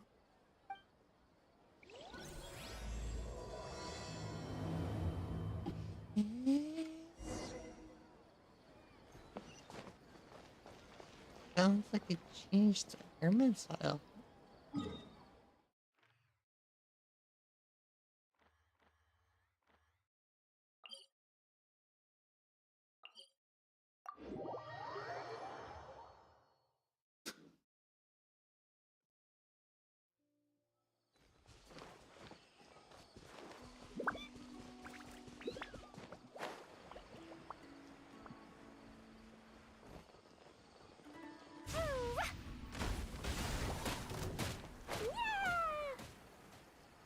We made it to Vimara Village! Why don't we talk to some of the villagers to learn a little bit more about the missing guy? If this commission is really as challenging as Catherine made it out to be, we're gonna need to carry out a very detailed investigation. This is such a great place for a vacation. Let me just take a few more days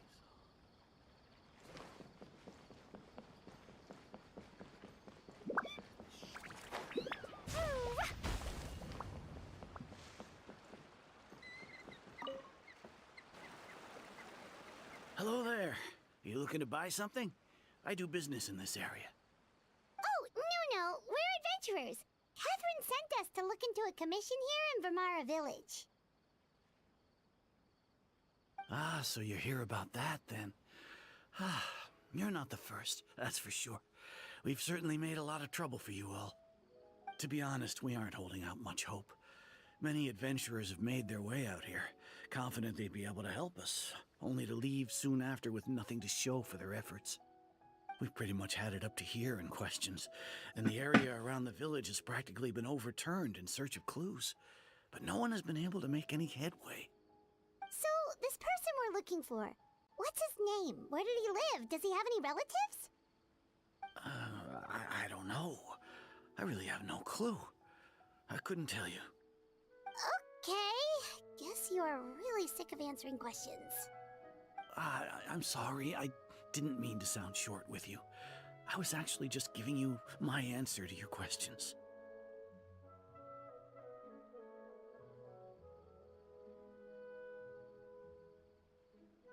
I know it may seem like we don't have anything to offer by way of information, but I promise you, we all have a very strong impression of him. When you live in the same village as someone, you develop a lot of memories together, you know? We just don't know the specifics. Maybe we did at one point, but that information is long gone by now. At least that's what everyone in the village seems to think. We've all exchanged what we know, and that was the only logical conclusion. All right. Specifics aside, then, what kind of person was he? Young guy, in his early 20s probably. Incredibly kind sort of person, always willing to lend a helping hand. I'd chat with him when I didn't have any customers. I even saw him stick out his neck for others on more than one occasion. Very interesting guy, that one. Now that you've started talking about him, you don't seem nearly as down in the dumps as you did before. Seems like he left a pretty good impression on you. But of course, everyone in the village is pretty fond of him. We wouldn't have issued that commission otherwise. There aren't many young people like him nowadays, so genuine and pure. To think that he just up and disappeared one day. I just hope nothing bad happened. You're talking Could with he Wonder. have just moved away without telling anyone? No, he's not the type to leave without saying goodbye. And anyway, moving away without being seen by a single person in the village, there's no way he would have been able to manage that. Huh. All right, thanks for the information. We're gonna go ask around some more.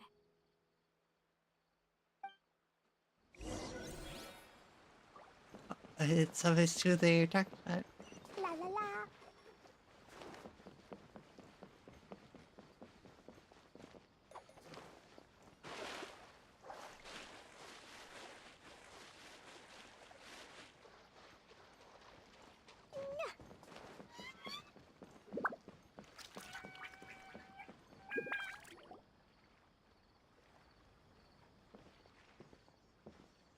It's that guests I hear.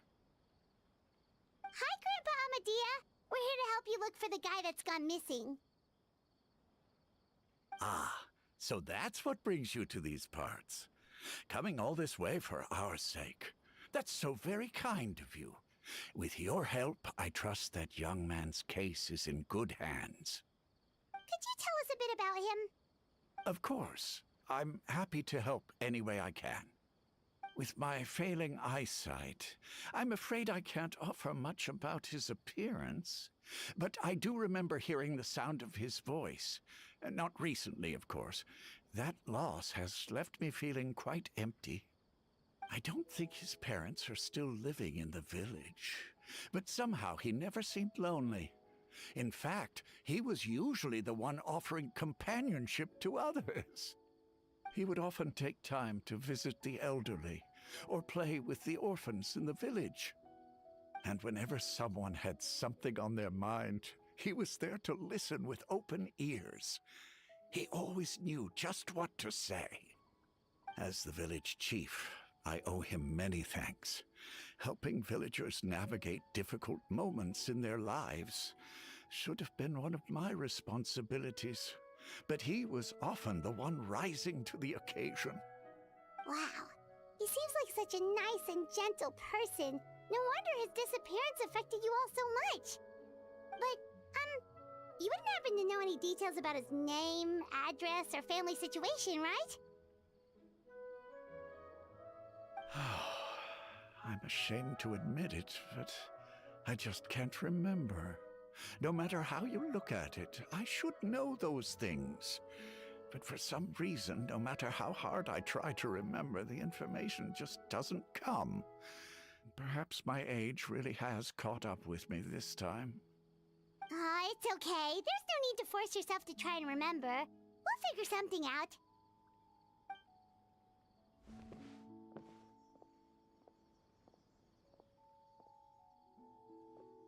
Well, Traveler, what do you think?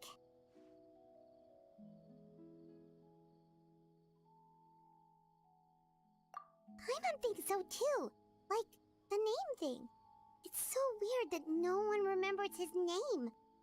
And nobody has been able to tell us anything about his family or where he lived. It's like this guy's been erased from reality or something. Wait, I so wonder you're who saying that could it's be. not that he's been erased, necessarily, but more like he never existed to begin with? Okay, Paimon's gonna need some time to process that one. Someone who only exists in people's memories?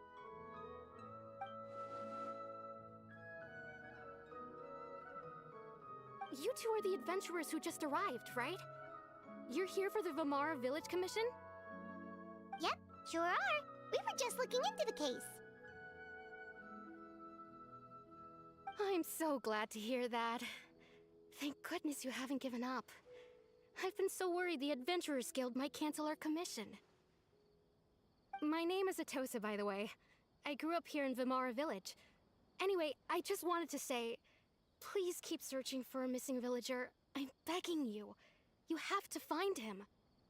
Yeah, no need to worry. We'll give it our best shot. So, were you close to the missing villager? Are there any leads you can give us? I'm not sure this counts as a lead, but follow me. There's a place I'd like to show you.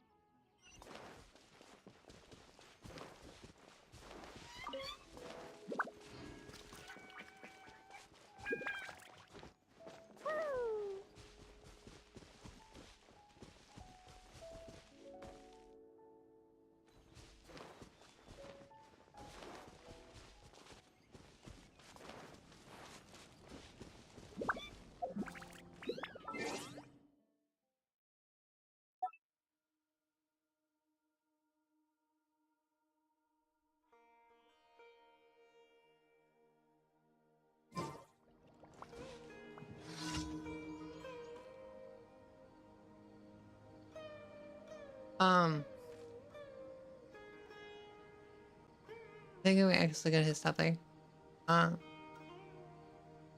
Thank you to anyone who's currently watching in the future. I appreciate you all. I'm Senna.